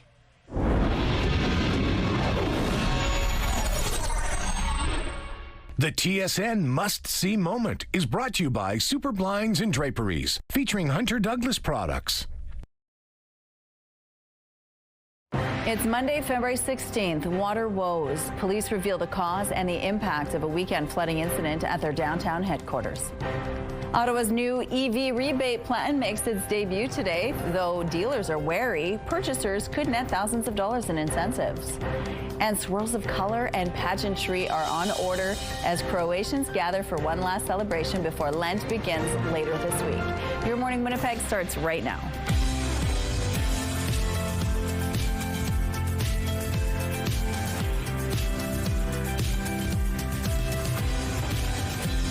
Good morning, Manitoba. Happy New Riel Day to you. It is 8 o'clock. Thank you so much for being with us here on Your Morning Winnipeg. At 8:15, we're going to introduce you to the author of this book, Sonia Ballentine. It's called The Unbelievable Sonia Ballentine. She's going to come and join us and tell us why she chose to represent herself as a superhero. So we're going to find out more about that. Also, at about 8:27, the Children's Museum is in need of support from the community. We're going to find out what's going on and what you could do to help them. But the weather will be nice, but things aren't going to last. I know. What a Terry, I tell you, she always takes a vacation and leaves me to deliver this news. She's a smarty that way. Well, yes, we have a beautiful day unfolding across Manitoba, and then things take a turn. Maybe you love snow and lots of it, and if that's the case, you're in luck. But let's get through today, Riel Day. It's just looking lovely out there and sunny, minus 13 degrees, that wind chill, just making it feel a few degrees cooler. Winds are light, pressure is rising, humidity sitting at 91%. So yes, a good amount of sunshine for us here in south central portions of the province. A good amount of cloud coverage, though, enveloping the north to kick it off, and some rolling in there to southwestern Manitoba. Temperatures, though, are going to be mild. However, we talked about a bit of a spoiler coming midweek. We have a special weather statement in effect from Environment and Climate Change Canada. All these areas lit up in fuchsia. That's because a Colorado low, Montana low, let's be specific, a potent low pressure system pushing in, likely to bring 15 to 25 centimeters worth, likely heading to us late Tuesday, but more likely early Wednesday and into Thursday, and some very strong winds with it as well. Could be causing some blowing snow issues. Today, though, we are just going to be dealing with a good amount of sunshine. As the day progresses, we start to see a little bit more clouds roll in. Overnight, clouds stack up, setting the stage for a cloudy day tomorrow. And then that low pressure system I'm warning about, you can see it there moving in there from the south and starting to envelop us before pushing out on Thursday. -2 today, 0 into tomorrow. When that snowfall arrives, we start to see our temperatures fall off. Your weather art of the day drawn by 6-year-old Solvi. Very much in this keeping with the Festival de Voyageurs. Hey ho to Solvi, and thanks for sending that in. And we'd love to see your kids' weather-themed artwork. Please email them to winnipegweather@ctv.ca, and we're featuring one every day here on Your Morning Winnipeg.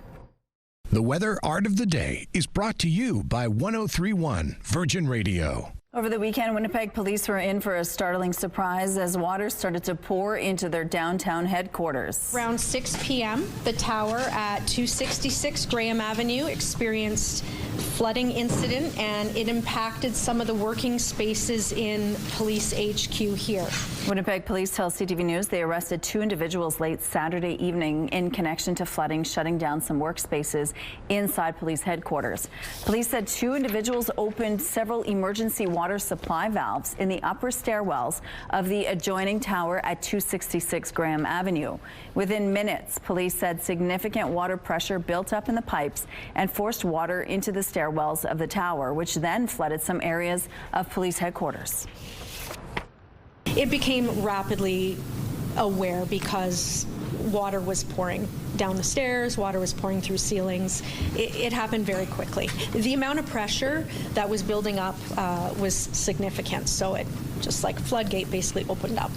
Just after 11 p.m. Saturday, police identified a 51-year-old man and a 36-year-old woman as the suspects in the 200 block of Graham Avenue. The pair is facing 6 counts of mischief, over $5,000, and were released on undertakings. Constable McKinnon could not comment on if the suspects were known to police or which floors experienced water damage. Winnipeg police said uniform operations were not affected by these disruptions. However, in-person reporting at 245 Smith Street was closed on Sunday. The reborn federal electric vehicle rebate program is set to launch today. However, some Canadian auto dealers say they're still out tens of thousands of dollars from the one that ended a year ago. Starting today, Canadians can access up to $5,000 in government rebates toward the purchase of a new EV, while plug-in hybrids are eligible for $2,500 in subsidies. Many dealerships say they welcome the return of the popular program, but some have their guard up because the reimbursement system isn't up and running. NBC News anchor Savannah Guthrie has released a new video appealing to whomever may have taken her missing mother. You're not lost or alone. And it is never too late to do the right thing. An intense search has been underway for Nancy Guthrie since the 84-year-old vanished from her home near Tucson, Arizona over 2 weeks ago. It comes as investigators say they have retrieved DNA from a glove found near the home, said to resemble the gloves worn by a suspect caught on a doorbell camera at Guthrie's home the morning she disappeared. Thousands of Croatians paraded through the streets on the weekend for the traditional carnival ahead of Ash Wednesday. The parade featured dozens of colorful traditional and modern floats, earning praise from the spectators lining the streets. These festivals are often characterized by noisemakers such as cowbells, elaborate masks, fire, and the symbolic burning of a puppet on Shrove Tuesday to banish the negativity of the past year. Here's what's happening outside right now on Pembina Highway. Looks like things are still quite light at this point. Many people are off today, and that could explain why, but there are some people who have to work. Like us, if you see any issues out there, please let us know at 10400. Traffic is brought to you by Mr. Lube Plus Tires. Open late, ready when you are. It's Louis Riel Day today, and Tandy Vera is telling us all about some of the fun that you can enjoy to commemorate him. Good morning. Good morning, Rochelle, and good morning, Manitoba. I'm joined by the chair of the St. Boniface Museum Foundation, Nicholas Duclius. Sorry for that. That's all good. Good morning. Good morning. How are you doing this morning? Very good. I partied late at a festival event, but it's all good. Well, thank you so much for making the time to join us. Now, what is the foundation, if people don't know what it is, and why does it exist? So the foundation was created over a decade ago, and it's meant to receive donations from the general public, from other foundations, to help support the St. Boniface Museum and its restoration and its programming and its events. We are the charitable side. The museum itself is a City of Winnipeg run organization, so we kind of help out the museum by providing funds to the museum in a different way. Amazing. And you know, donations play such an important part in the museum, and all the creations that are made. Where exactly, if someone makes a donation, where does that money go? So if they donate, they can tell us where they would like their money to go, whether it's to the restoration of the museum, which is very important right now because it is closed and we are at a secondary site at the moment, or they can say they can direct their donation to events or to programming itself. And why is it important to preserve the history, especially Métis history here in Manitoba, especially with the day that it is today? Well, it's all related back to the St. Boniface Museum, to the Grey Nuns actually building the museum itself. People often forget that the museum is actually the oldest artifact of the museum itself. Like, the building is turning 175 years old this year. It's the oldest building in Winnipeg that's still standing. And Winnipeg wouldn't be where it is if it wasn't for the Grey Nuns kind of settling in that location. That's amazing, and that's so true. And being part of the museum, just wondering, are there any cool facts or anything that you love specifically about it that people might not know? Well, actually, yeah, I learned when I joined, I was originally on the museum board itself before I became chair of the foundation board. You learn so much of the history of the building, and the most amazing thing is that I learned from Cindy, who's the executive director of the museum, because the nuns were basically the first here, they had to do everything from scratch. So there was no masons to make them bricks, so they actually made their own bricks for the foundation of the museum. So the Grey Nuns were so resourceful that I don't think I would know how to make bricks, and they just started making bricks, right? So. Yeah, that's so cool. Well, thank you so much for joining us. We're going to have you join us later on during the show, and we're going to learn a little bit more about the foundation. Thanks, Tandy. Yeah. She may be 95 years old, but one woman on Vancouver Island isn't letting age slow her down. From hitting the gym to hitting the books, this senior is staying fit so she can keep up with the youth. CTV's Adam Sawatsky has this story. Before we can appreciate where she's going, I'm not the type to sit back and do nothing. Delia Vischer reveals where she's been. I danced in New York City. Although anybody could buy a t-shirt from Radio City Music Hall, Delia has the pictures to prove she danced there. In my youth. Although she didn't start training to be a ballerina until the relatively late age of 13. It was difficult, but I survived it. By the time she was 20, Delia had risen the ranks to become a soloist, performing 4 shows a day on the iconic stage for up to 16,000 people. It's a bit mind-blowing. Delia danced at Radio City Music Hall for more than a decade, before becoming a manager at Juilliard and later other arts organizations. It was a wonderful, stressful job. Wonderful, because Delia loves doing things that are difficult. If there was something else I'd never done, well, go ahead and do it. See what you can make out of it. So, after raising her daughter, retiring from her career, and caring for her husband who had Alzheimer's, Delia decided to try doing marathons when she was 80. Well, that was when I had the time to do it, you know.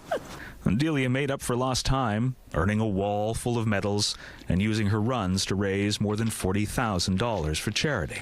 And being able to say at my age, I can still do these things. Now, at the age of 95, Delia spends 5 days a week training physically. During the other 2, her focus is more mental, taking university courses online and connecting with people of all ages in person. So that I can kind of keep up with what the different generations feel about life today. And what Delia has learned is the most important thing in life? Kindness, to be kind, to think of others. And along with always treating people the way you want to be treated, be kind to yourself by always moving forward. Oh, it's wonderful, yeah. Adam Sawatsky, CTV News, Saanich. The CTV Live Eye is brought to you by Bath Fitter, exclusive home of the PermaFit solution. So I'm obsessed with Delia. I don't know about you guys, but I can barely make it to Pilates twice a week. Oh my goodness, good for her. Okay, it's minus 12 degrees, a good time to get out and get your walk, your steps in, your run in Delia's honor. Minus 18 though with the wind chill. It's clear, it's decently windy out of the west at 10 kilometers per hour. Pressure rising, humidity at 90%.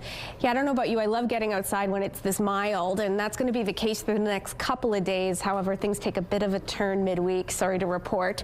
A good amount of clear skies coming our way in southern Manitoba, but it is overcast to the north and a little bit snowy in the northeast in areas like Thompson and Churchill. For us here, we'll start to see some clouds roll in later on today. Temperatures at -2, a good amount of sunshine, northerly winds, and increasing cloudiness throughout the day. Overnight, temperatures dipping down to -7 with mainly cloudy skies. Winds start to ramp up out of the northeast, and they get very strong, particularly in the morning hours out of the northeast again at 20 to 40 kilometers per hour. Overcast through the day and a high of 0. But from there, we are following a Montana clipper that could be bringing a good amount of snowfall to much of southern Manitoba, 15 to 25 centimeters worth, likely coming overnight Tuesday into Wednesday and tapering off Thursday morning. On the back half, that's when we see the temperatures really start to cool off. Not terrible, cooler than what's typical, but we're not dealing with those very rough wind chills, so that's the good news. But we're looking at the minus double digits in time for the weekend. We're going to take a break, but we're going to learn about an author who's made themselves into a superhero in their new book. That's just ahead.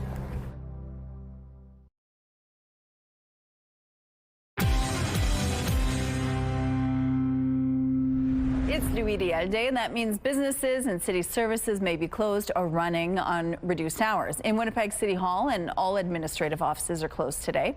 Winnipeg Transit is operating on a Sunday schedule. Recycling and garbage pickups are operating normally today for all those on a regular Monday schedule. Libraries are closed, as are all leisure centers. Indoor pools are closed except for Pan Am and the Cindy Clausen Rec Complex. The following malls, including CF Polo Park, St. Vital Centre, Outlet Collection Winnipeg, Kildare Place, and Garden City Shopping Centre will be open from 11 a.m. to 6 p.m. Grant Park Shopping Centre is open noon to 5. Liquor marts in Brandon and Winnipeg are open 11 to 6 except for True North Square. Rural hours may vary there. The Manitoba Museum is open from 10 to 4 today, and the Winnipeg Art Gallery Camera York is open from 11 to 5. You'll find full details on our website, ctvnewswinnipeg.ca. A Swampy Cree filmmaker and writer from northern Manitoba has just written a memoir in the form of a graphic novel. The book, titled The Unbeatable Sonia Ballentine, tells her story as an Indigenous superhero. And joining us now to tell us more about this book is writer and filmmaker Sonia Ballentine. Good morning, Sonia. Good morning. Thank you so much for joining us. Thank you for having me. This is such a fun story. Why did you choose to depict yourself as a superhero? Well, I always really connected with Superman when I was a kid, and I always really loved that idea of superheroes being a little bit depowered when they were young. So to deal with some of the racism and sexism I dealt with as a child, I imagined myself as a superhero just because it helped me deal with the more unjust parts of my life. So just thinking of myself as Superman pre-powers really helped. and what is the story you're trying to tell here? I was specifically wanting to tell a story about like a Cree hero that grew up in the same circumstances that I did, and I didn't realize until halfway through this book that I wanted to write about myself. So yeah, and it was a really fun way to, like, I've always wanted to do a sort of memoir in the style of like On Writing by Stephen King. Yeah. But it's kind of funny to write a memoir when I wrote this in my late 30s, and I'm like, I think most people write memoirs when they're in their 60s, but I wanted to focus on be young, looking at an Indigenous youth. That was one of my goals for the story. And there's lots of different characters, including your grandparents. Yes. Tell us a little bit on what inspired you to share their story. Well, they were such a big part of my life growing up. They helped raise me, and I always wanted to tell a story about like the matriarchs of a community, specifically the kind of flip-floppiness of my grandma, who absolutely loved me, but was also very protective, for lack of a better word. Okay. And so it was very cool to see, my grandparents sadly passed away when I was 18, and I'm 40 now. And so the first time, Riel, who drew the comic book,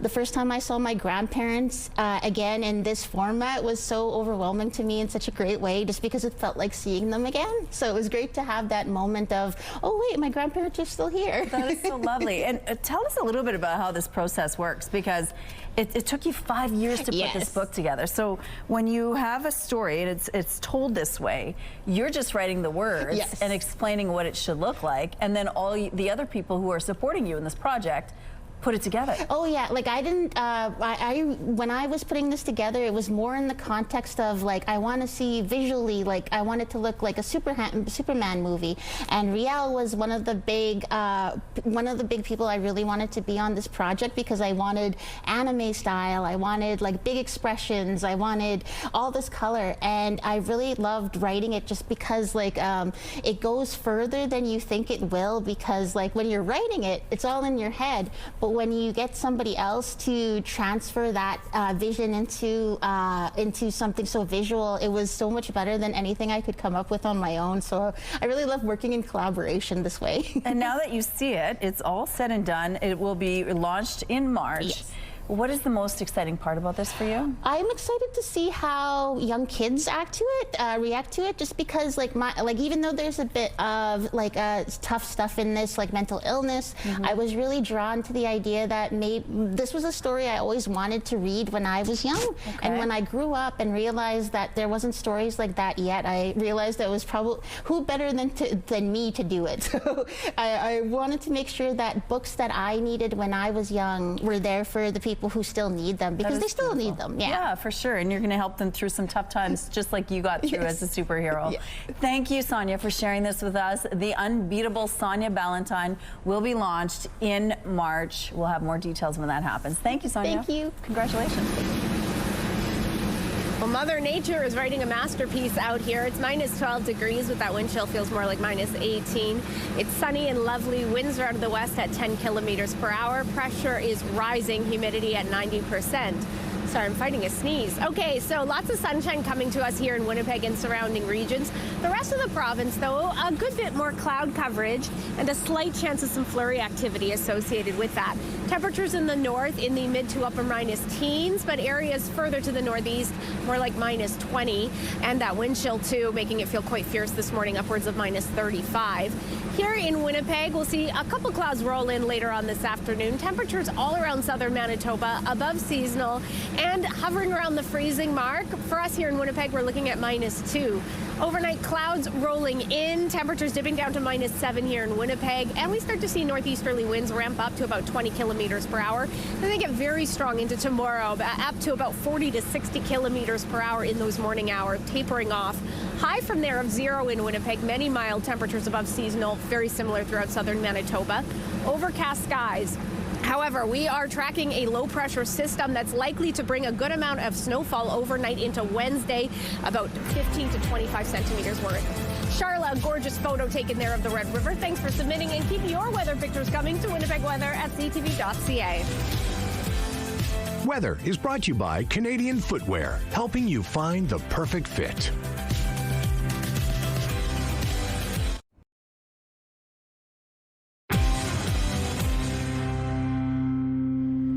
The Manitoba Children's Museum is navigating its way through some financial stormy waters. The museum is seeing a drop in visitors and is doing what it can to keep its doors open. And joining us now from the Manitoba Children's Museum is the Executive Director, Trevor Clearwater. Good morning, Trevor. Good morning. Thank you so much for joining us. Thank you for having me. So tell us what's going on. Why are you at a critical point there at the Children's Museum? Yeah, we've had, I would say, the last number of years, some financial challenges, not unlike a lot of other arts and cultural organizations, due to a number of factors.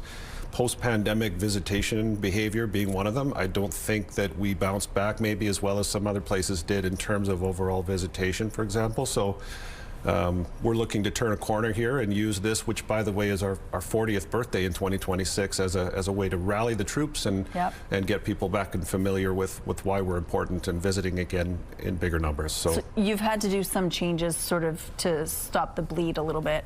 Yeah, we've had to undertake a number of difficult but important financial, I'd say, cost-saving measures, looking at all aspects of the operation to try and tighten things up and save money where we can, including reduction of hours. So in in the summertime, we'd made a difficult decision to close 2 days a week to try and capture some expense back. But we're excited about the 40th year. We want to pivot now and position ourselves to go forward with a renewed call for support, broadly in terms of visitation, but corporate support and partnerships as well.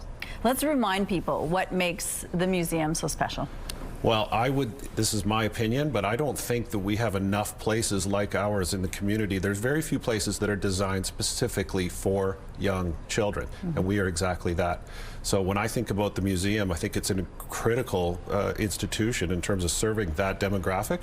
It's so much fun, but it's also thoughtfully curated to tease out these open-ended, play-based learning opportunities for kids. And there's just not a lot like it anywhere else in the community. That's why I feel it's really important. And it's really lots of hands-on activities. The kids, you nailed crafts, all of it, right? You nailed it. It's hands-on. It allows kids in a safe, fun, welcoming place to touch things and interact with things. And you know, it's funny, you watch them do it. They're smiling, they're having a great time, but they're learning, and I don't even know that they realize it. Their caregivers do, but the kids, they're just having fun. And you remember, as you took your children there, you remember going when you were a boy. Yeah. It's critical in the community to keep it going. So what do you need from people, from donors right now? Well, from donors and the corporate community, we're just looking for support and an opportunity to chat, see if we have something in terms of sponsorship that might be a fit. We have this is our 40th birthday in 2026, and we'll be holding a fundraising event on September 18th at the museum, and we would love to have some corporate partners for that, so they can reach out to us directly at the museum. You can community-wise, in terms of individuals, we're just looking for people to refamiliarize themselves with the value of the experience and bring their kids, their grandkids, their nieces, their nephews, and come for a visit. You can, if you're looking to book a birthday party, it's a fabulous place to book a birthday party. We have also a tremendous relationship with the schools in Winnipeg, and we do a lot of field trips. We're starting to book up already quite a bit for the busy spring break field trip. So lots of different ways we can find a way to meet your needs. And of course, if you want more information on how you could support, we have a link on our website as well. Thanks, Trevor. Thank you so much. Here's a look outside now on the St. James Bridge. It looks like it's starting to get sunny outside. It's a beautiful start to your Monday. We'll be right back after this break.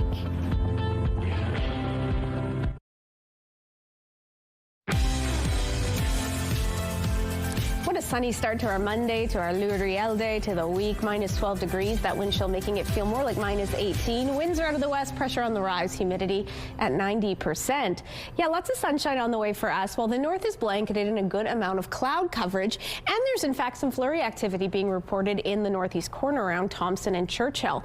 You do have a slight chance of that flurry activity continuing. Likely, though, it's going to taper off later this morning, leaving behind a good amount of cloud coverage. A little bit more sunshine coming to Thompson. Highs of minus 8 in Island Lake, minus 13 in Thompson, minus 15 in Gillam, cooler in Churchill at minus 20 degrees. Northwestern Manitoba, also a slight chance of some flurry activity throughout the day. A mix of sun and cloud, more in the way of clouds into the late afternoon. Highs there in the mid to upper minus teens, quite a bit cooler in Lynn Lake at minus 20. Southwestern Manitoba, slight chance of some flurry activity. Likely you're going to stay dry. Overcast for Brandon and Neepawa, more of a mix of sun and cloud, and Dauphin in Swan River. Highs, though, very nice at minus 3 degrees all across the board, except for Swan River at minus 7. For us here in Winnipeg, we're looking at minus 2, clear skies, and then those clouds join us into the afternoon. But we're one of the colder areas in this stretch. Look at this. Most of Manitoba in this area kind of rising above freezing there. Good news for you. Much the same in northwestern Ontario.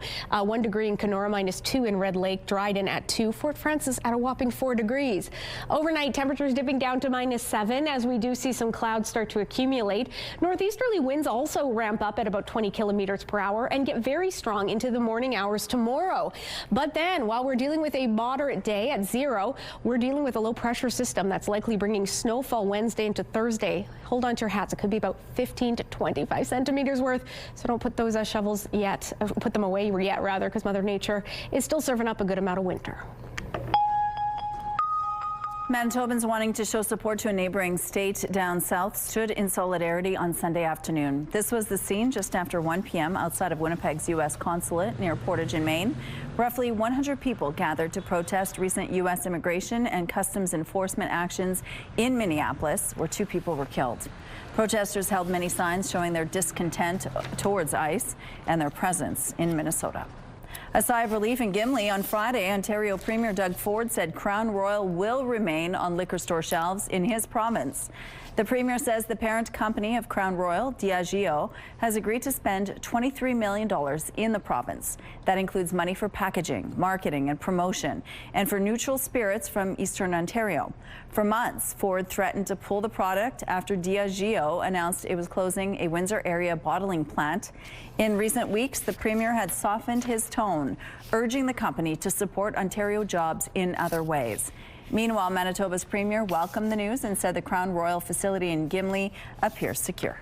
And we had talked when we were in Gimli about the investments that Diageo is making. So, you know, there's a big transmission line coming in, new investments in the warehouse. So that all signals a long-term presence in Manitoba and good jobs for people in Gimli and the region. But there's still no word if the agreement prevents the closure of Diageo's Crown Royal bottling plant in Amherstburg, Ontario, which would put 200 people out of work at the end of this month. St. Vital Centre has been sold for just over $160 million. On Thursday, February the 12th, Montreal-based real estate development firm Léad announced it has acquired the mall. In a release, the company's president said St. Vital embodies everything they're looking for in a community shopping centre. According to the firm, St. Vital Centre sees about 8 million visits a year and encompasses about 1 million square feet of gross leasable space. Canada's men's Olympic hockey team, Canada, has advanced to the quarterfinals after a 10-2 win over France. Team Canada captain Sidney Crosby had 1 goal and 2 assists, making him Canada's all-time leader in Olympic scoring for NHL players, with 16 points, surpassing the great Jerome Iginla. In terms of Olympic hardware, Norway still leads the pack with a total of 27 medals, and 12 of those are golds. Italy is a close second with a total of 22 podium appearances, and U.S. with 17 medals. Canada is sitting in 15th place with 1 gold, 4 silver, and 5 bronze. As Canada's men's hockey team gets set for the Olympic quarterfinals, they will be receiving some new fan support in the stands. A group of Winnipeggers is making the trek to Milan to cheer on a longtime friend, and it's not the first time they've gone all out for him. CTV's Alex Carpa explains. One thing I got to make sure I have are the Canada attire. Lucas Fry is packing the essentials for what he says is a trip of a lifetime. A super cool vintage jacket here. He and a few of his friends are heading to the Winter Olympics in Milan, ready to cheer on Team Canada and their longtime friend, Seth Jarvis. A lot of excitement. I don't really know if we know what to expect once we're down there. Jarvis learned last week he was replacing an injured player on Team Canada. Fry had flights booked to meet Jarvis in Raleigh, North Carolina during the NHL's Olympic break, but those plans suddenly changed. None of us got flight insurance, so when we found out Seth was going to Milan and not going to be in Raleigh, it was mixed emotions. Hockey fans may already recognize Jarvis's crew. His buddies got international attention during last year's Four Nations face-off final between Canada and the U.S. When their flights to Boston were canceled, they didn't hesitate, piling into a car and driving 30 hours from Winnipeg to watch Canada play. Even though we didn't know he was going to be in the lineup, just having the chance for him to be in the lineup and experience that was that much better and a more surreal moment. The crew is once again reuniting, this time on an even bigger stage, but unlike last time, they won't be racing the clock on the highway. Air Canada has stepped in, arranging flights to get the guys to Milan. For Matt McLeod, being there in person means everything. It's a once-in-a-lifetime opportunity for him, and for us to go watch him do that is going to be amazing, right? Go, Canada, go! Getting ready to cheer on their friend and Canada at the Olympics. Alex Carpa, CTV News, Winnipeg. Here's a look at what's happening right now on Main and Broadway. It's still quite light out there. A lot of people are off today enjoying the sunshine. Let's look now at your gas prices. The Canadian average is $1.29. The provincial average is $1.20. In Winnipeg, the average is $1.19, and the lowest price in the city is $1.14. All this information is on gasbuddy.com. It's time now for your answers to our question of the day. We wanted to know, what are your plans for Louis Riel Day? Gina is spending the day with her granddaughter Gracie, hanging out at home. Susan will be at Voyageur or Festival for making stick candy. Watch CTV and Your Morning Winnipeg as we skate on Winnipeg, Manitoba rivers. From Mary and Terry, thank you. Marlene shared maybe nature drive, see a movie and a nice supper at home. And Henry plans for Louis Riel Day to include being productive around the house and preparing for his upcoming trip in 2 weeks back to his homeland in El Salvador. We'll have a great trip. Thank you so much for your responses. Let's go back now to Tandy Vera, who is live at the St. Boniface City Hall this morning, telling us all about Louis Riel Day and the activities planned. Good morning. Good morning, Rochelle, and good morning, Manitoba. I'm joined again by Nicholas, the chair of the St. Boniface Museum Foundation. Now, Nicholas, if someone wants to donate to the museum, what's the easiest way to go about it? The easiest way is to go to the museum itself's website, and there'll be a link there. You kind of got to find it, and to make a donation. And it'll lead you to a link where you can make either just a one-time donation or you can make a monthly donation. And talking about monthly donations, why do monthly donations matter? How do they help the museum and the foundation carry on? Well, monthly donations help because sometimes people, when they tend to do it, it's kind of forever. And also it's a smaller amount. So whether it's $2, $5, $10 a month, it adds up. And when it's not just one person, but hundreds of people doing it, it helps the museum in many ways. And for someone who's looking to make a donation, but it might be a little bit small, why does that donation still matter and is just as important, no matter how small it is? No, like I said, it does add up because, a $5 a month donation, that's $60 a year. It's in 10 years, that's $600. So it does add up. And when, the community kind of comes together and all makes small donations, those small donations add up to, tens of thousands, hundreds of thousands of dollars. So. And why is it important to kind of preserve the history of Manitoba through the museum and through the Métis culture as well? Well, like the St. Boniface Museum, it is the oldest building in Winnipeg. It was established at the Red and the Seine, and if it wasn't for where it was established, Winnipeg might be, I don't know, further south or further up north. So the Grey Nuns kind of helped establish the city of Winnipeg. And kind of wrapping up with the day we have ahead of us and just it being Louis Riel Day, is there something you love about Louis Riel Day you'd like to share, or your favorite event to attend? Well, I think first of all is honoring Louis Riel. That's so important, and the premier making Louis Riel the official first premier of Manitoba. That's huge. And for events, well, there's a lot going on today, especially with Festival, pancake breakfasts everywhere. So there's always something to do, something to find in the city. And do you have a last message to the audience? Anything that you'd like to say to Manitobans? Yes, no, please go to the St. Boniface Museum website, Google it, and just make a small monthly donation. It'll help us immensely in restoring the museum and help with the programming. Thank you. Thank you so much for joining us this morning, Nicholas. Thank you so much.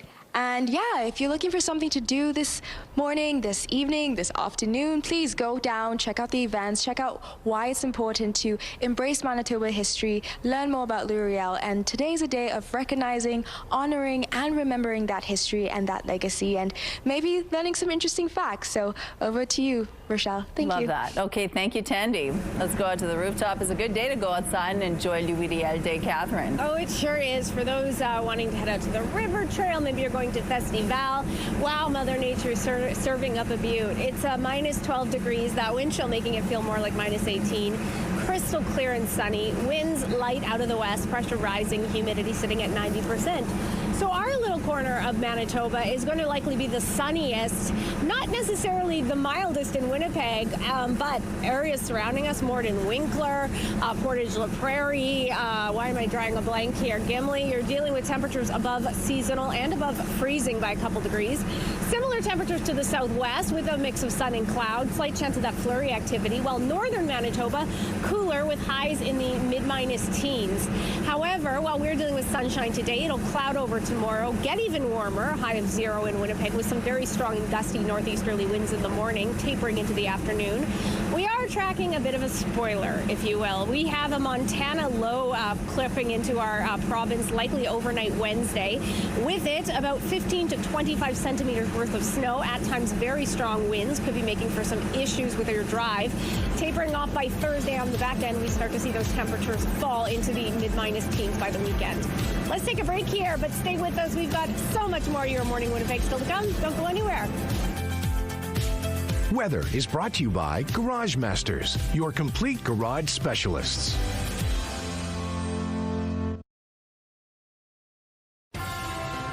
Have a news tip? When you see news happening, let CTV News Winnipeg know. Text your tips, pictures, and videos to 10400. That's 10400. Message and data rates may apply. Navigating the healthcare system can be challenging, and for those with an uncommon illness, it can feel impossible. CTV's Alex Karpa has more on one man diagnosed with an extremely rare form of cancer who's trying to use his story to help others. Terrence May has always been active. He runs, cycles, and plays hockey, but last spring, he felt something was off. I was having difficulties completing my runs, just getting fatigued very easily. May noticed he was losing weight and had a bit of abdominal discomfort. He decided to go see his doctor and got some testing done. Unfortunately, it showed, a lesion in my liver with multiple lesions in my lungs. He was diagnosed with intrahepatic bile duct cancer, which is a type of rare cancer known as Clangio carcinoma. It's a palliative diagnosis. And so you're going through, trying to make as much time as you can for your friends and your family. Over 600 Canadians are diagnosed with this type of cancer each year. This disease is often discovered late, contributing to a 5-year survival rate of just 9%. So this is my mom in her backyard. Andrea Cates' mom died from cholangiocarcinoma at the age of 67 in 2013. My mom got robbed. Cates, who is a digestive health nutritionist, says it's very important to listen to your body and seek medical help if you don't feel yourself. When we had found out that she was at stage 4, they said she was probably dealing with that cancer for about 2 years. February is Cholangiocarcinoma Awareness Month. Oncologists say awareness and education around this rare form of cancer is crucial. The incidence is rising. It can affect patients not in all age groups, but there's certainly a tendency to see it in younger patients. If you hear somebody say you have cholangiocarcinoma, the biggest thing is to be an advocate for yourself. As for May, he is taking his situation day by day and will continue to be an advocate for as long as he can. Alex Karpa, CTV News, Winnipeg.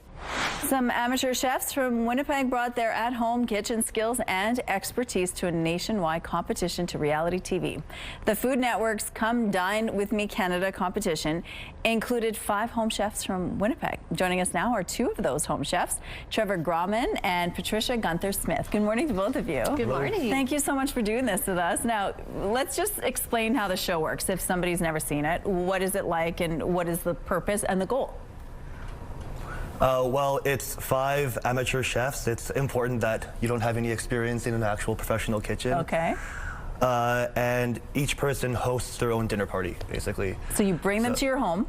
Yeah. And you whip up a fantastic meal, right? Exactly. And yeah, and then everyone gives you a mark on your appetizer, your main course, your dessert, and then the overall night in total as a host. Okay. And so what was the most exciting part about that for you? Well, for me, the most exciting part was my night, because it's a whole day. The crew is in your house all day long, and it's kind of like you have to be up the whole time, yeah. And really ready to host a bunch of strangers. So, and these are all strangers from Winnipeg, so you made some new connections. Tell us about your experience and what you prepared for your meal. Well, I was night 1. So on night 1, none of us have met each other. Okay. They have given us no idea who the other people are. So I've spent now 12 hours in the kitchen, and my run-through was I had shrimp ceviche to start, then I did a salmon dish with a kale salad, and to end off, I did a blintz, or in Russian it's called naliski, which is a blintz with a citrus compote on it and whipped cream with ricotta and cottage cheese in it. Okay. Anyway, so we were just not knowing who's coming to our door, right? So I've spent now 12 hours of filming already, preparing my food, and now that they're like, go get ready, wait for the doorbell to ring. So my heart's just like beating in my chest, thinking, who's coming to my door, right? And then these 4 strangers come to my door, and it was like, it was just, you have this like affinity with them right away, because you know that they have been going through the whole process of getting prepared, that they're anxious too, they've never met you and whatnot. So it's really exciting when you first meet everybody. And you made some connections, you've met some new people, so quite an experience. What do you want the audience to know? Because your episodes have aired, right? Ours have aired, but there's still 1 left. Okay. And that final episode is the big reveal of who will be the hostess with the mostest, basically. Okay. Yeah. And the prize is $2,000, but the experience is probably worth the prize in so many different ways. Oh yeah. Did you really have that much confidence in your home cooking skills? Well, for me personally, I felt kind of like maybe somewhere around here. Yeah. And then I got through the first round of the of the audition, and then I had to be like, yeah, no, I am. I'm an expert. And really kind of amp up the confidence. Okay, so if somebody wants to see this, where can they find it? They can watch it on City TV on the Food Network, live on Thursday is going to be the final episode on the Food Network. If they don't catch it on that day, they can watch it on City TV. I know that it's on Apple TV as well. And of course, we'll have more information on our website as well. Congratulations, and how exciting. It is. It sounds so fun. Okay, well, thanks for sharing this with us, you guys. Thanks for having us. Mother Nature is serving up a delicious dish of a day. It's -12 degrees, clear and sunny. Wind chill making it feel closer to -18.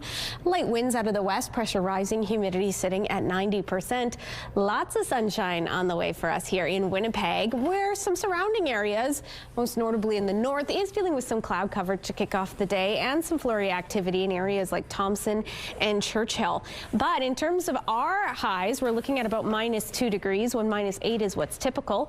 We'll see some clouds join us into the afternoon. Winds staying light at about 10 kilometers per hour. They do start to ramp up a little bit overnight out of the northeast at 20 kilometers per hour. Temperatures dipping down to -7, and that's when the clouds start to stack up and linger into tomorrow. Overcast, a pocket of sunshine or two, very nice warm highs of 0 degrees, but things potentially take a turn overnight. We are tracking Montana low, likely to bring about 15 to 25 centimeters worth of flurries or snowfall by Environment Canada's estimation, and likely a tapering off by Thursday. And on the back half of that system, we start to see temperatures fall off. The good news is we got some sunshine into the weekend to cushion that blow.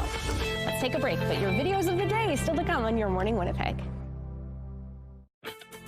Rooftop arrangements provided by Lacoste Garden Center. Salon services provided by Essentique Spa Salon.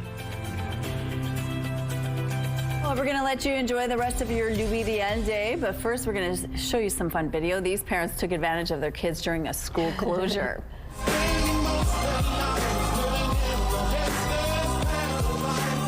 School was canceled, but kids did not know, so parents told them they could stay at home if they cleaned the house. It's a win. I hope my kids are doing that today. This is a marketable skill and a life skill. So they should be thanking their parents. Absolutely. Really good. And now to a husband getting pranked with soap. Really bubbly though. Did you use it? Yeah, it's really good, right? Come here. What? What is this? Poor guy just wants to wash his face. His wife told him his new face wash was really good and keeps adding soap into his hands while his eyes are closed. It keeps lathering and won't stop. He's getting frustrated too.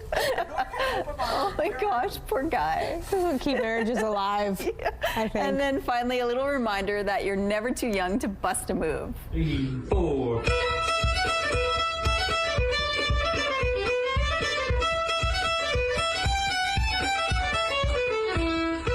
Steps. This little baby and her bouncer is feeling the beat of that fiddle, bouncing around and dancing in perfect rhythm. She's got her jig perfected. Get her to festival. Yeah, absolutely. Have a great day. We'll see you tomorrow.